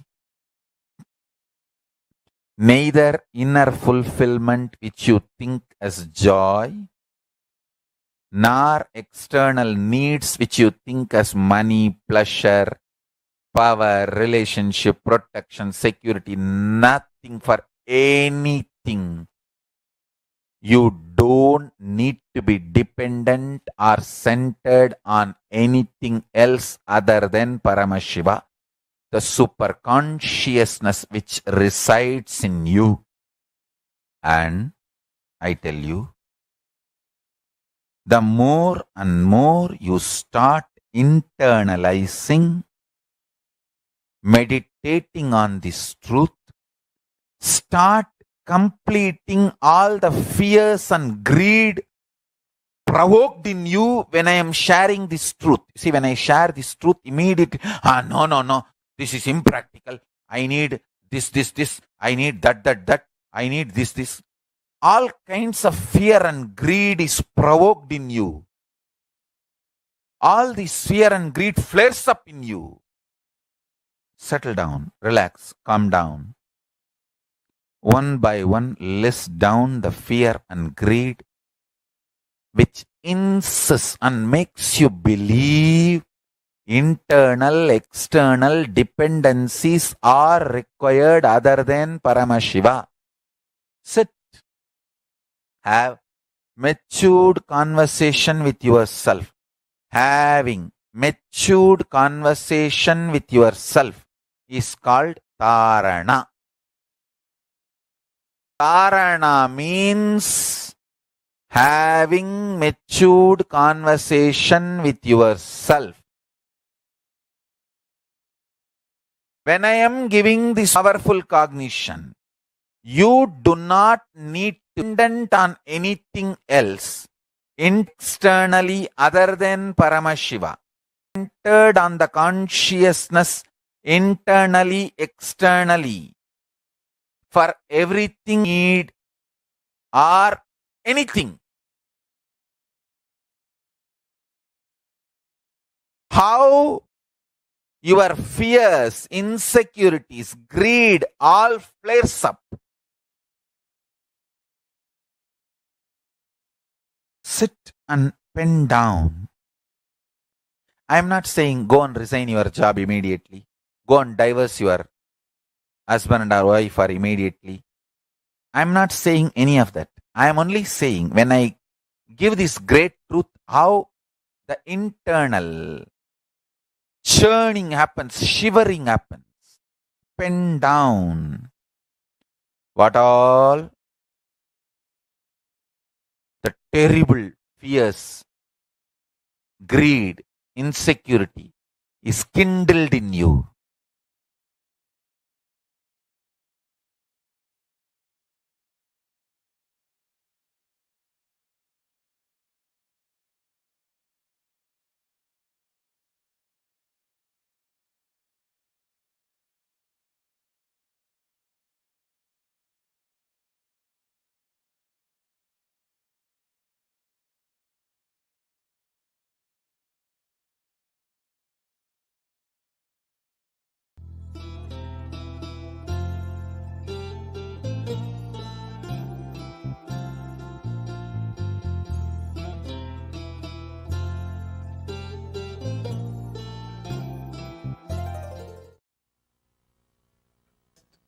1 month before, one of our devotee in India used to come and go to the ashram.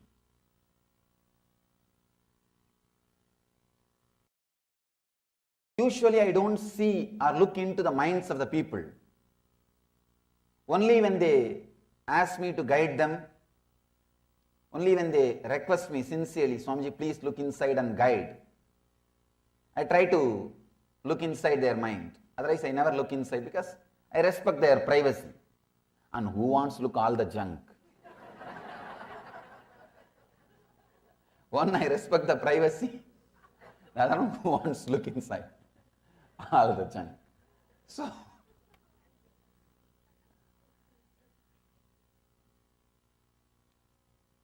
that day, he requested me for some guidance. I told him, all right, give me a little time.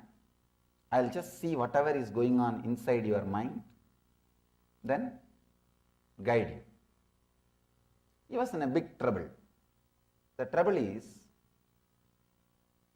he was in love with somebody. That person is not looking at him. That person is not giving attention, not giving care, not bothered about him. So it was torturing him. Around 8:30 early morning, he came out of his room, and he was around me. I could see very clearly what was going on inside his inner space. He did not describe it. He was coming to the temple with me. He was walking with me. After a few minutes, he received a call from his house. He has some difficulty. He has some problem in his house. Means the house is going to be taken away by the bank. Some serious issue. Suddenly I saw his mind started fighting with that problem. Till then he was fighting with this problem that I am giving so much attention, sending so many signals, the other person is not responding, the other person is not understanding. That was the complication going on, means the kind of a conflict inside. Suddenly this conflict took over. I could see very clearly how that whole game of mind is happening. This complication took over. This is a very serious survival issue. House is a survival issue. So this complication started happening. I saw this, so he completely forgot about her or his love, everything. He is fully busy with the concept that is, he is in trouble and his house is in trouble. The basic things need to be attended. All the complications goes on. He was in tension. And he asked me, Swamiji, how to solve this issue? How to attend this issue? I very casually said that don't worry, the things will be settled. Some consolation I gave. And maybe after 1 hour, he received a call that problem got settled. The problem got settled. Suddenly when he came out of the problem, he felt so relieved. The morning suffocation which he had, the difficulty which he had, constantly he was thinking about, oh, I am giving so much attention to her, she is not caring. That nagging feeling, that feeling completely disappeared in him. I saw he is completely relieved, not only from this problem, from that problem also. When he came out of this problem, not only from this problem, he got solved. He came out of that problem also. I was surprised. How come one problem, if he comes out of this problem, only this problem should get solved? How come that problem is also solved? He is completely clear. Then I saw his mind. I could see his inner space. There was no difficulties. He was in completely peace and rest. Please understand, I am describing exactly as it happened inside the inner space. If you look inside, you can also see what I am saying will be true many times in your life. He got completely relieved from the whole problem. I asked him, feel now. He understood. I am seeing the whole thing happening inside him. Suddenly he said, I also don't understand, Swamiji. Morning I felt so much nagging by that one idea. She is not responding to me. I was suffering. But when I had some survival problem, bigger problem, that got disappeared. It was pushed backside. Now when this problem got solved, I thought that problem will come up.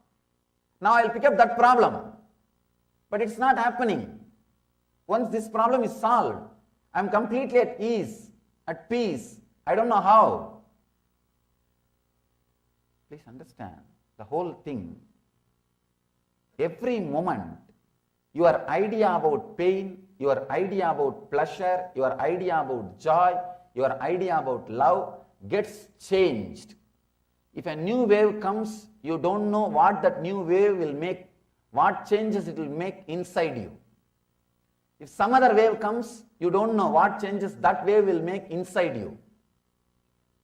Your mind is not a logical thing. If it was logical, what should have happened after the second problem got solved? You should have started thinking about first problem. But it is not happening. You can see even in your life, sometime when some serious problems comes up and it gets solved, it gets moved, you will see suddenly you are completely relaxed, you are in the restful awareness, you are not bothered about some other problems which you are thinking, which you are contemplating, on which you are working. The big difficulty is you always think mind is logical. Mind is logical. Please understand, mind is not like a solid ground. It is an ocean. One wave, when it comes, it can clear some 10 problems which was there. Problem can dissolve problems. Wave can move waves. Many times, please understand, I can say this is one of the important truth I want inside your inner space today. This is one important thing, truth. I want to drill inside. Problems can wash away problems. What do I mean by this word problems can wash away the problems? All your ideas about problems do not have base. It's like a floating. It is floating. Your idea about love, your idea about pain, your idea about attention, your idea about fear, your idea about worry, your idea about greed, your ideas, all these ideas, they are not clearly rooted or hooked. They are all just floating. One way is enough. Suddenly you will see so many things which you are thinking can never be removed, just disappears. I asked him, did you imagine the problem which you are thinking morning, early morning contemplating, will leave your inner space? He said, I can never imagine so much. I never imagined that will leave my inner space so easily, because that was haunting my inner space for quite a long time. That was there in my inner space continuously. So I never thought it will disappear or it will just move out of my inner space. Understand, sometimes problems can remove problems from your inner space. The big problem when it comes to survival, see when his house was in problem, the big wave started happening inside his inner space. Suddenly all the small waves, all the small problems disappeared.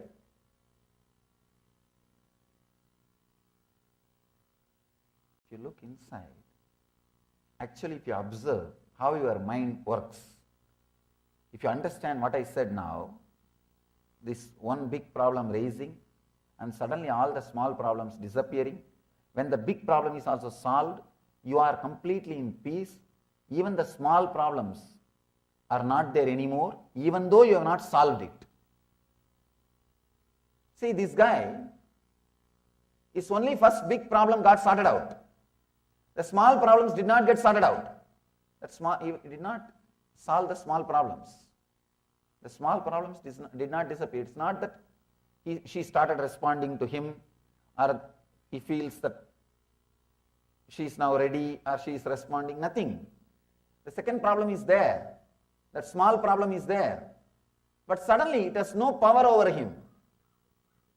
His inner space is not disturbed at all by it. I told him, understand, this is what is the base.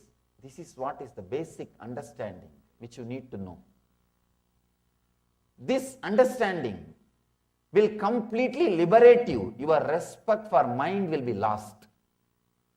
First thing you need to know, your respect for your problem should disappear. Somebody asked me, Swamiji, do you mean to say my problems are not big? I told him, sorry to tell the truth. First of all, you are not big. Forget about your problems. But it hurts. Hurts. Somebody saying you are not big. It's too much. What to do? The big problem is, when your problems are big, you feel you are big. You feel you are big. Many times I have seen.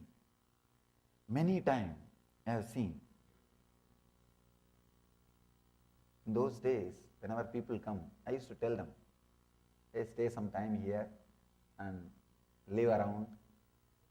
Then I started seeing these guys, only then they create all kinds of problem in the mind. No, I have to go to job. I have this. I cannot sit here. I cannot meditate. I am too lazy. They have all kinds of problem. If I tell them, no, you can't stay. There is no time. There is no place here. Go back. Then they have all kinds of problem. No, I want to be around you. You are not letting us stay. You are not giving us enough attention. You are not loving me. They have all problem. I started creating reverse problems. No, really. See, if I tell them stay, just stay here, stay around me, it's an amazing chance. Then they say, no, I have a job, I have this, I am too lazy, I can't do this, I think I am a load. They have all kinds of reasons. Then I started doing the other way. If they wanted to stay, I tell them, no, you can't stay, just go. Then they have this problem. No, we want to stay here. You are not letting us stay. You are not entertaining us. You are too busy with too many things. See, mind, either this way or this way, it constantly creates waves. That is why mind is wavering. It is an action. Mind is a verb. Please understand, it is a verb. It is an action. Patanjali says very beautifully. It is not a thing, it is an action. Just remember, it is an action and stop it. Nothing else.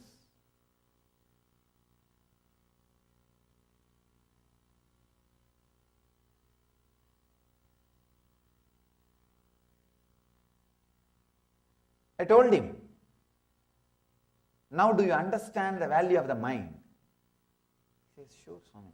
I can never imagine that I can forget the problem which I was having with the person whom I am in love with. He thought this problem was haunting me for days. I thought this will continue to haunt me for days. But suddenly how this has disappeared. One more important secret you should know. Whenever you go through the basic fears, huge energy from Swadhisthana gets released to take you out of that fear. There is an automatic mechanism inside you. If you go through any pain, after a certain limit, you will fall unconscious because there is automatic anesthetic method. It just puts you in unconscious layer. You will fall into the unconscious, you won't feel the pain. Same way, even fear. After a certain limit, if the fear is too much, there will be huge energy rush inside you.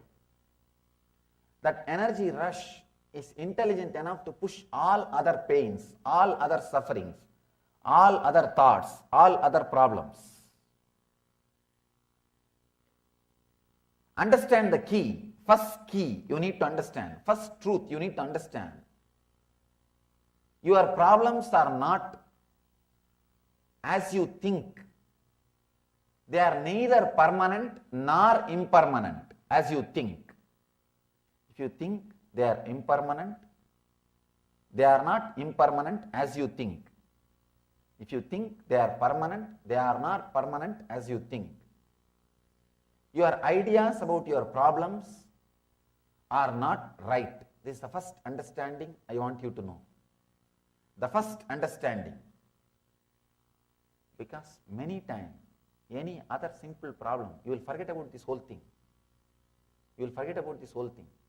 Sometimes, even very simple problem can occupy your whole inner space. You will forget about an important problems.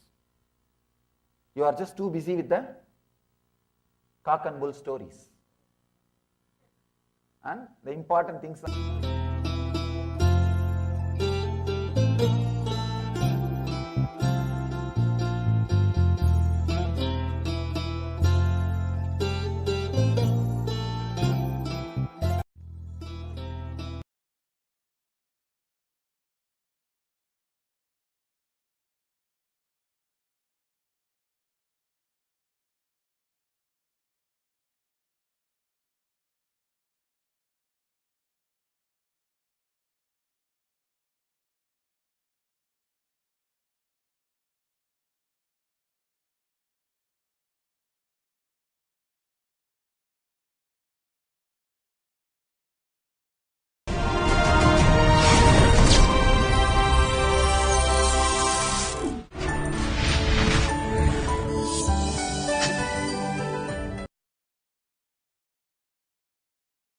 The continuous thought flow happening in you,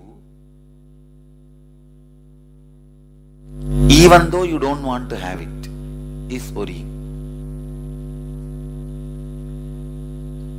There are two types of conversation, outer conversation and inner conversation. Outer conversation you can always stop.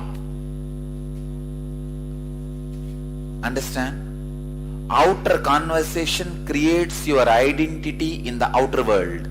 Inner conversation creates your identity in the inner world. When there is a conflict between these two, your whole life is in conflict. When there is a tuning between these two, your whole life is living enlightenment. Either you start creating the inner conversation, tune to the outer, or tune the outer to the inner. The biggest problem is your outer conversation is always bigger than what you think you are.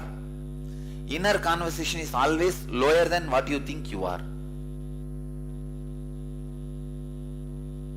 If you are a graduate, in the outer conversation it will always be postgraduate. And in the inner conversation it will always be, what is the use of graduation? I don't know anything. I am just useless. See, in the outer conversation it will always, yes, I have done the post word will not be told strongly. If they ask, no, I was about to do post-graduation. Understand? One of the biggest suffering human beings create for themselves is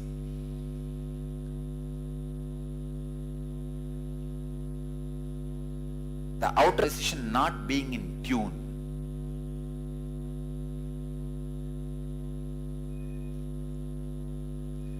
Tune the outer conversation and inner conversation. You are free. All worries disappear. Now, in this process, I am going to bombard your navel center, which is responsible for this worrying thought current, with the Kundalini energy, so that tuning of the outer conversation, inner conversation happens. Please understand, the words you think about you inside is God. If you think wrong words about you inside, that becomes reality. If you think right words, that becomes reality. When I say I became enlightened, let me tell you exactly what happened. I decided to have right words about me inside, that's all. Simple decision. One great thing is I did not move out of the decision, I lived it, that's all. You guys decide every day, but you move back. That is why it is not enlightenment day for you. One day I decided and never move, enlightenment day for me. All of you have enlightenment day almost every day. But unfortunately, because you move back, it is not an enlightenment day. If you stay back in this decision, that is enlightenment day. Today can be an enlightenment day for you. I am giving you the possibility. Not have wrong words about you inside you. Don't. Be strong. Stand strong. Don't have the wrong words about you inside you. The words you carry inside you is God.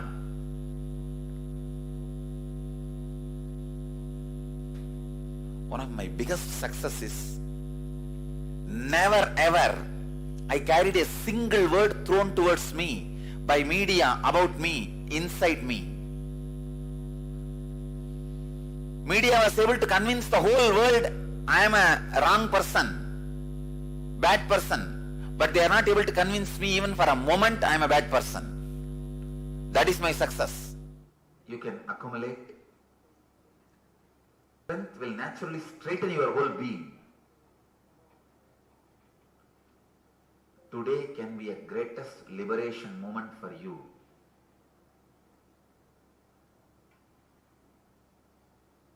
So let us dig out how your inner conversation is. See, it's like a constantly going on. Whether you are washing, cooking, taking bath, even while you are taking bath, you can see very clearly.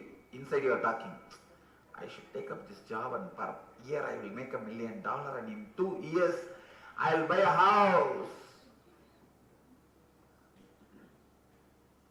No, while you take bath, see what all goes on inside. Morning, while you eat, what all goes on inside, see.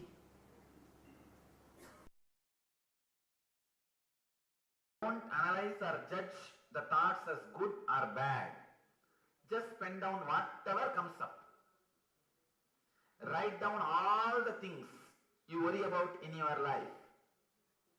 Write down besides each worry that you worry, that the worry causes, and the impact the worry has on you and others around you. If you worry, what happens? Naturally you blurt out, vomit out your worry on others, put others in depression, you give headache to others. Now, come on. Answer all these questions. Each one is 100-mark question. So write at least 2-3 page answer.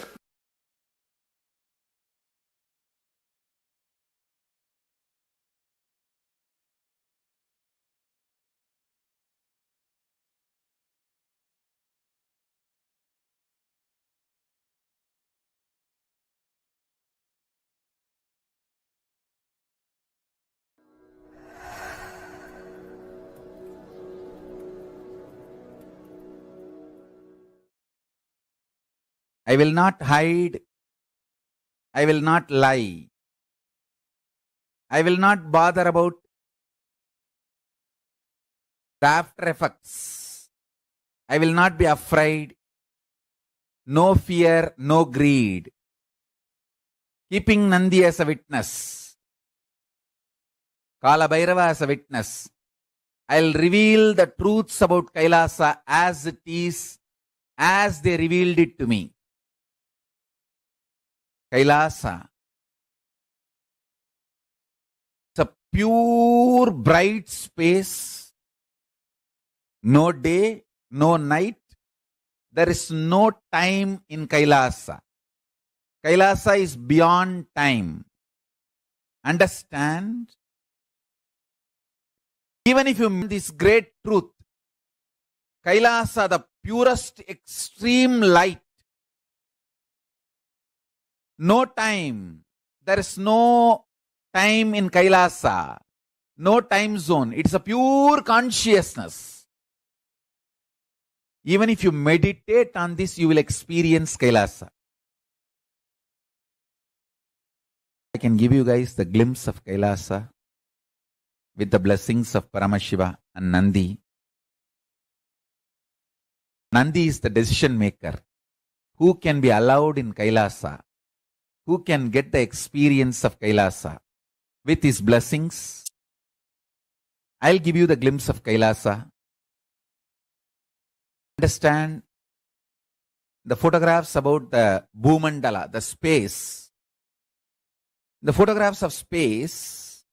See, in the photographs of space, you see huge darkness as a background and all the suns and the stars as like a lights, small lights. But actually from Kailasa, the whole background is extreme light and all the suns and the stars look like a small black dust.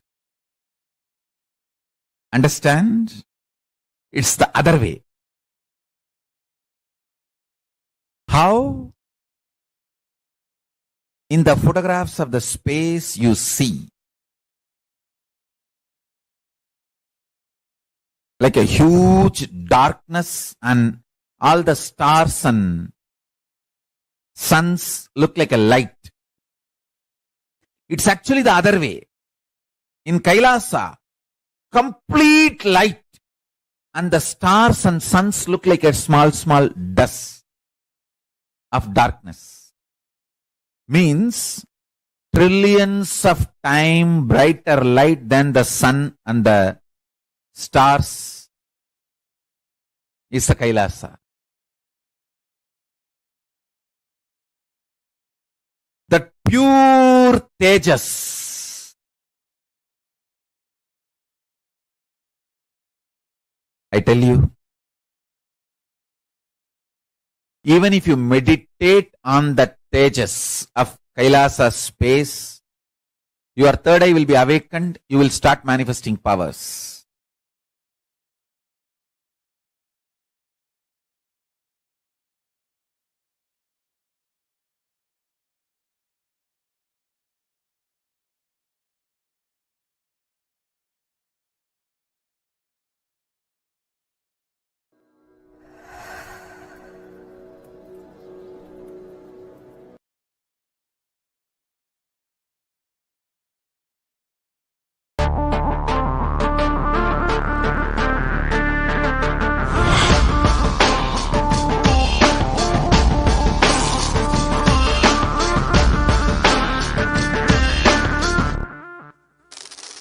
The brain is the organ which controls our whole physical being. Once our brain has been imbalanced, it will then transmit that imbalance throughout the whole body.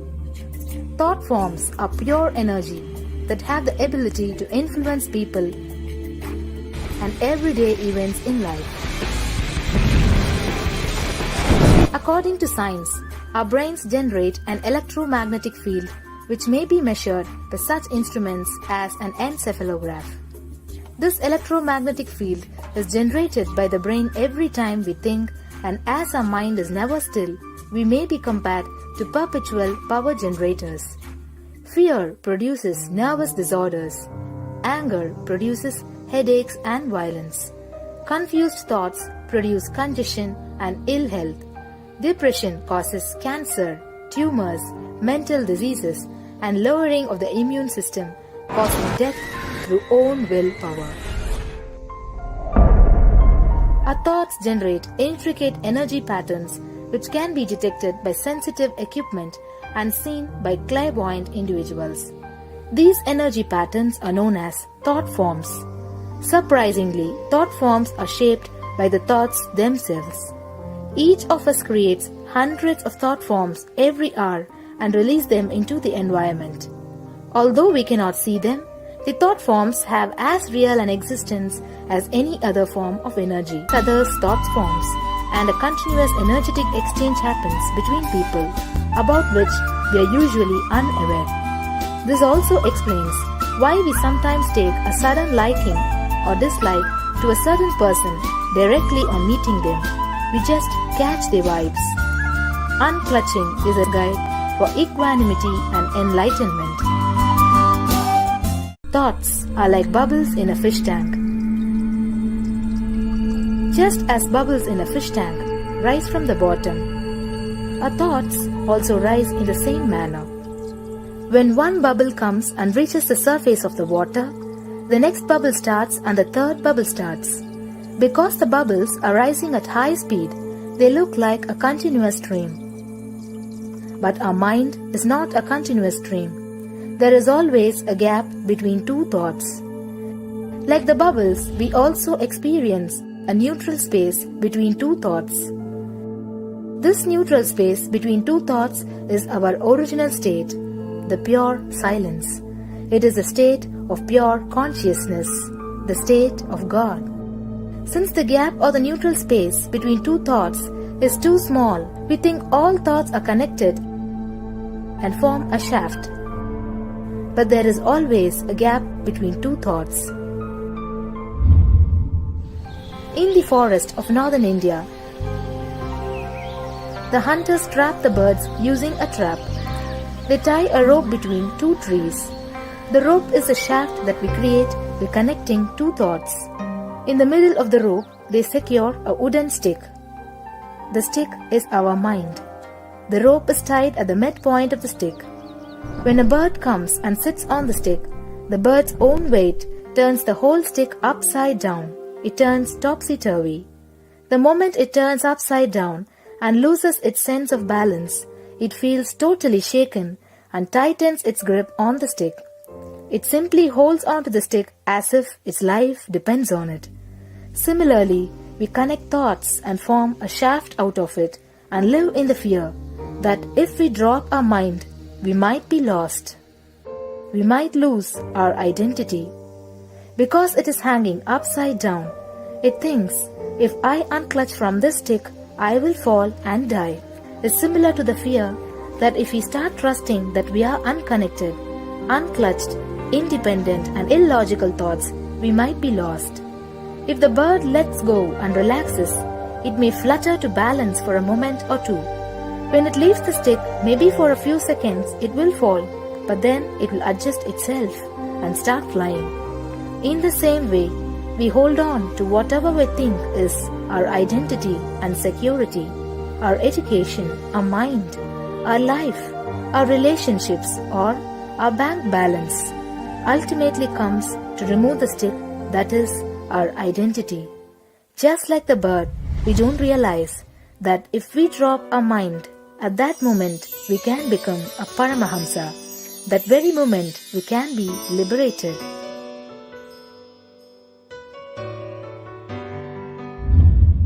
In Mundaka Upanishad, there is a story which explains, there is a huge tall tree, and in the tallest branch of the tree, there is a golden bird sitting unclutched from everything in bliss, like Dakshinamurti.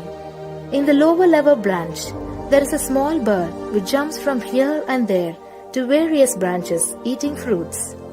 When it eats a bitter fruit, it feels bad. Whenever she eats the bitter fruit, she sees the bird which is looking above, silently, like Dakshinamurti, and feels, why I should not be like that bird. But unfortunately, when the same bird, when it eats tasty fruit, it forgets the bird sitting above it. In the same way, she keeps battling between branches, eating bitter and tasty fruits again and again. One day, as a small bird flies up higher, and as it reaches near the golden bird, it realized that he and she are the same. There is no difference between them, the original state. The bird realizes that she also can be in the same state of the golden bird and become a part. This moment, trust yourself. Don't bother about losing your identity. Just trust yourself and let go of your identity. You will immediately become a Paramahamsa and be liberated. All you need to do is to trust that you're unclutched, dropping the conclusions, dropping the fear, dropping the you can't be transformed is unclutching.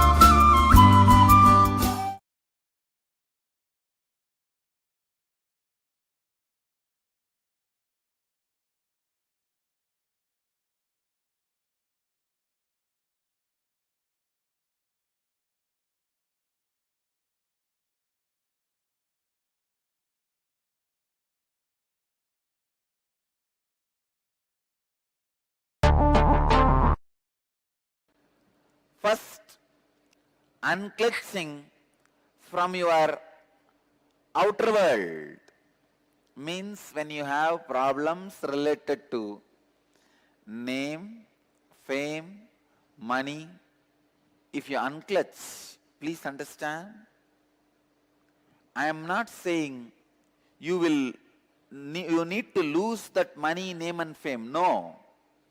You will lose the problems and suffocations and stress, sufferings created in you because of money, name and fame. When the problems, suffocations, stress is removed, suddenly you have a pure inner space where you can create whatever you want in the outer world. Understand? Biggest asset any human being can have is free inner space, extra inner space. Whenever I give energy darshan to people, I just give them few hundred more acres of inner space, that's all. Extra inner space, just like Google gives storage space. Extra inner space is the wealth is not the billions of dollars you have, or the relationships you have, or the bungalows you have. The real wealth is extra inner space you have. The space you have inside, free space, in which you can do your creativity, you can do your creation. That extra free inner space is the real wealth. When you unclutch from the difficulties, stress, sufferings, suffocation created by money, name and fame, you achieve that ultimate wealth, extra free inner space. Second, unclutch from the outer world identities. The identities you carry, social identity, professional identity, racial identity, national identity. Sometimes you think you identify yourself based on your religion, your country, your race, your caste, your community, your creed. Please understand, this racial identity, national identity is responsible for millions of people dying every year in the planet Earth. World's worst terrorist on the planet Earth is racial and national identity. Please understand, largest number of deaths on the planet Earth is caused by racial and national identity. The moment you feel you belong to certain geography, you are ready to sacrifice your life for that geography. People die, especially youngsters. Millions die in the war fields. And without any guilt, without any even second thought, people kill people. Just their national identity you create because of your geography. I tell you, most uncivilized act is killing people because of your racial and national identity. It is so unfortunate still human beings have not evolved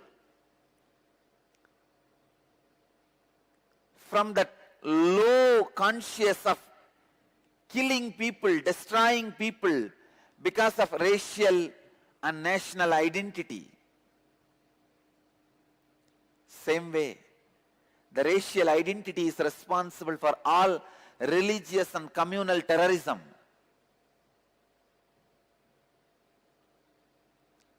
Unclutch from social, professional, racial, national identities, you will see so much of peace, joy,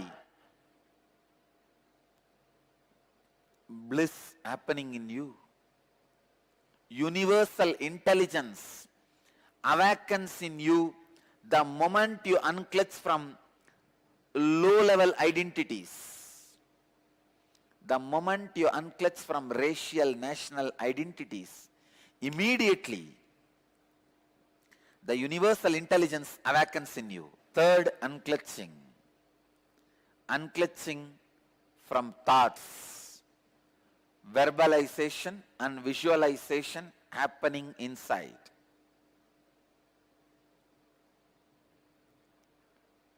Please understand. Unclutching from thoughts means the verbalization and visualization happening inside. When you look in, the verbalization happening, the visualization happening in you are all thoughts. Unclutch from both. Continuously try to unclutch from both. You will see extraordinary powers expressing in you when you start unclutching from your verbalization and visualization. You will become yogi. Understand? Living as a yogi is life.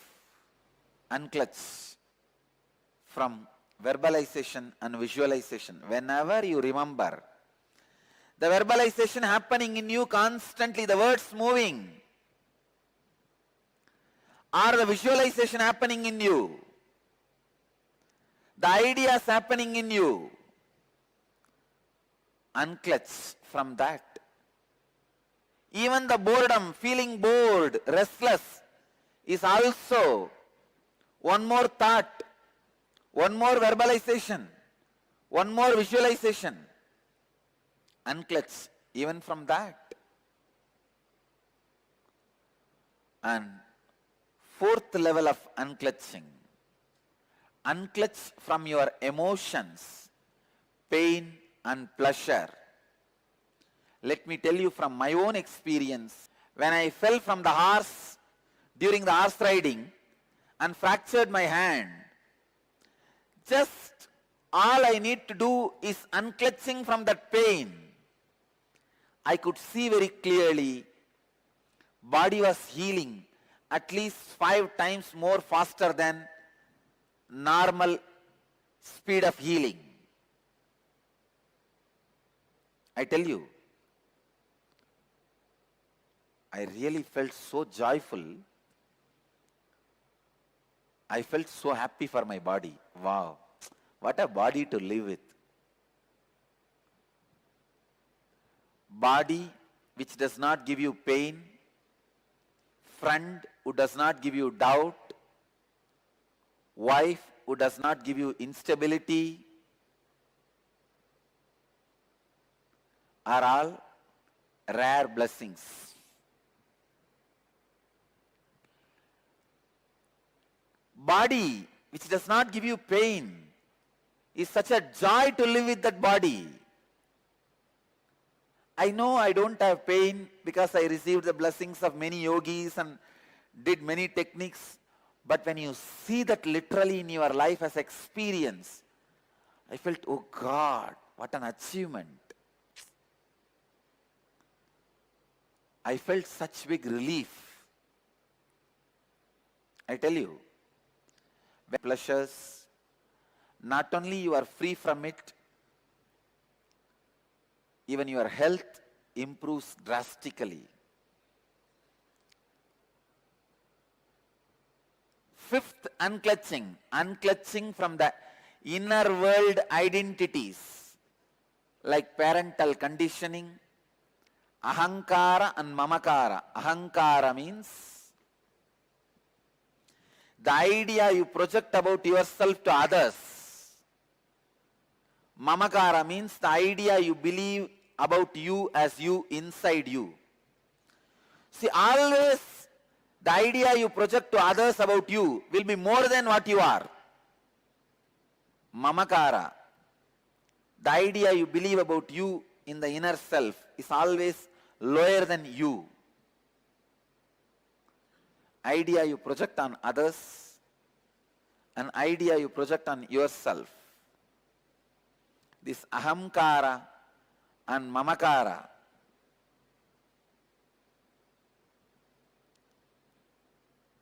your whole life is nothing but the fight between the ahankara and mamakara. Means the identity you project in the outer world and the identity you believe as you in the inner world.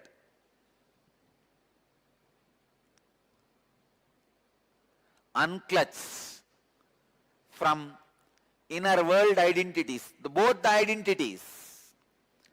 Unclutch from the identity you project to the outer world, unclutch from the identity you believe as you in the inner world. Sixth level of unclutching.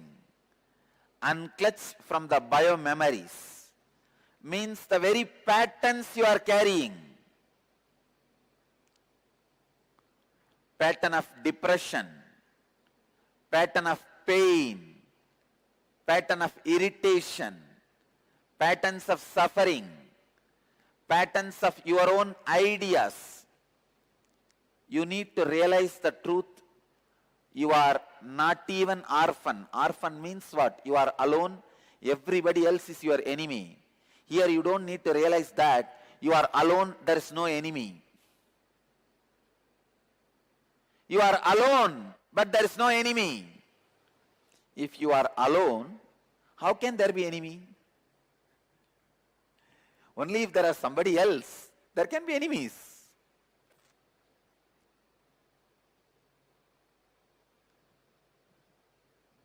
If you unclutch from the patterns to the extent till you realize there is no patterns in reality. In reality, you are alone. In reality, you are just existing. Kevala. Next, unclutch from body. Unclutch from body itself. Please understand. When you unclutch from your body, thousands of disorders you create by yourself, like arthritis, blood pressure, all this completely disappears. The seventh level of unclutching is unclutching from body. And eighth level of unclutching, unclutching from the idea of time. Unclutch day, night, morning, evening, midnight. Go on unclutching. Unclutch from the idea of boredom, feeling restless. Unclutch from the idea of time.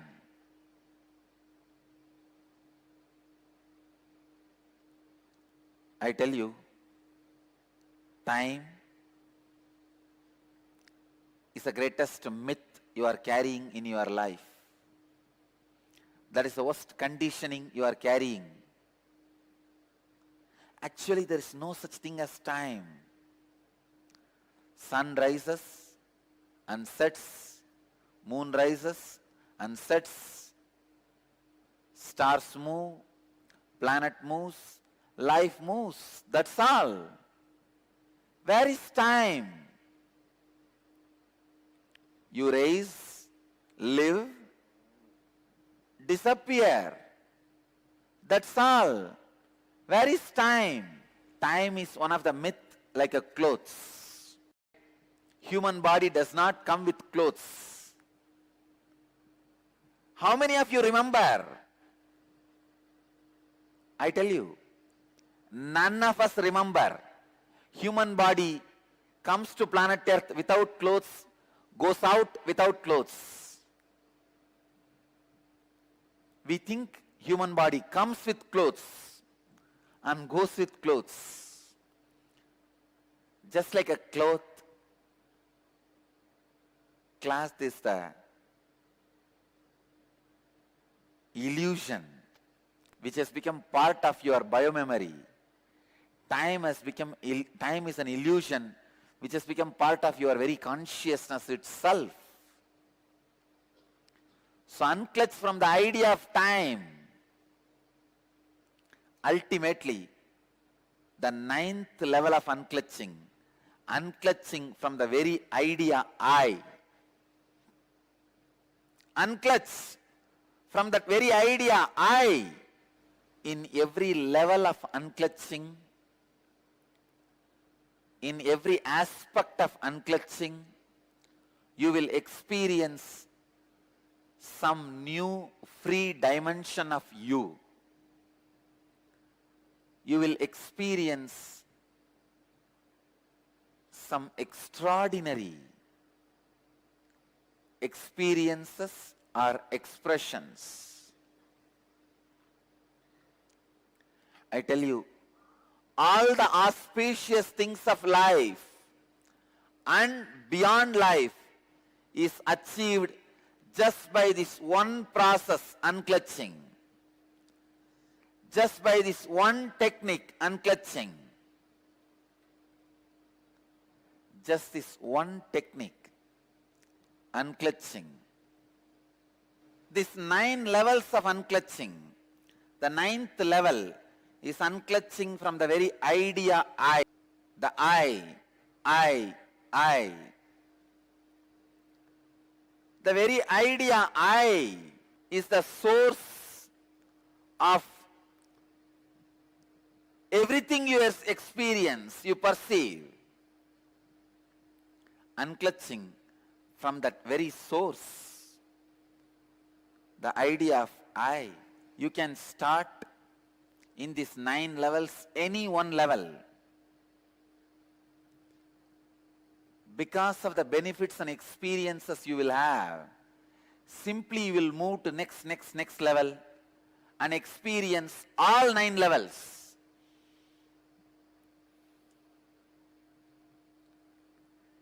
Just like 9 levels of unclutching, I wanted to introduce 3 kinds of unclutching. Unclutching from the luxury activities, like activities may not be required for your life, which you do as a luxury, playing video games, luxury activities. Second, unclutching from existential activities. Means for your existence, you start doing many activities like going to your office, your profession. When I say unclutch, I don't mean you will stop those activities. Your body will be performing those activities. The sufferings and the stress caused by those activities will not be there in your body. That's all. In your being.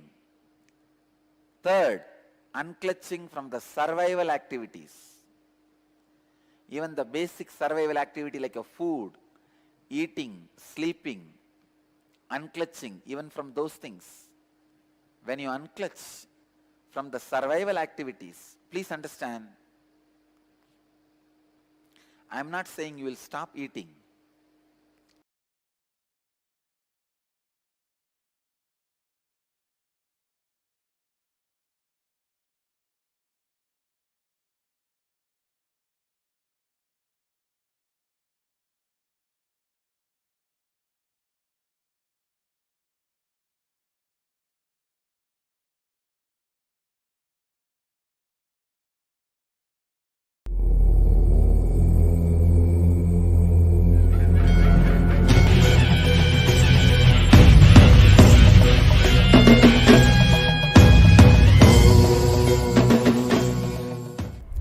Just listen to this simple few basic truths. I commit with you guys. I'll establish Nirvikalpa Samadhi permanently in you. Just listen. The whole preparation of last 15 days is for the moment you are going to have now. What we are going to do now, it's a preparation for this. Understand, the ideas, thought currents, even the idea you have a body, all these are just fishes jumping in a vast ocean. Your consciousness is the ocean. Each idea, you have a body, you have identity, you are manager, you are doctor, you are engineer, you are husband, you are a wife, you are a daughter, you are a son. Various identities, various thought currents, various ideas, good, bad, right, wrong, all are just fishes jumping in this ocean. You are the ocean. Ocean does not get disturbed by fishes jumping on it, whether good or bad, small, big, small quantity or large quantity. It's an initiation process. So I may request all the male body to sit with the way you sit prepared for initiation. This is one of the most important initiation, Nirvikalpa Samadhi, Diksha, unclutching. Please see this video, then it's a few minutes video, then we'll enter into initiation.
Yes. All your ideas, you have a body, you are young, you are old, everything. You are right, you are wrong, your self-doubt, self-denial, self-hatred, you are man, you are woman, even your idea, you are God, is just fishes jumping. You are God, your idea about God is not true. You are God is true, your idea you are God is not true. Understand? You are God is a reality. Your idea you are God is not reality. Everything is fishes jumping in the ocean. All this fish jumping does not affect the ocean.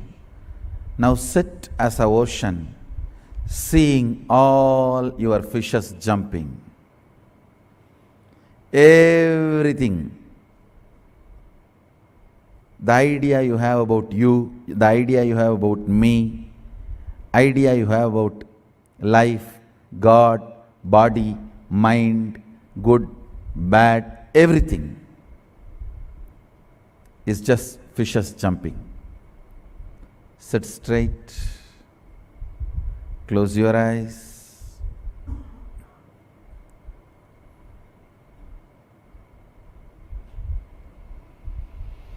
All the ideas jumping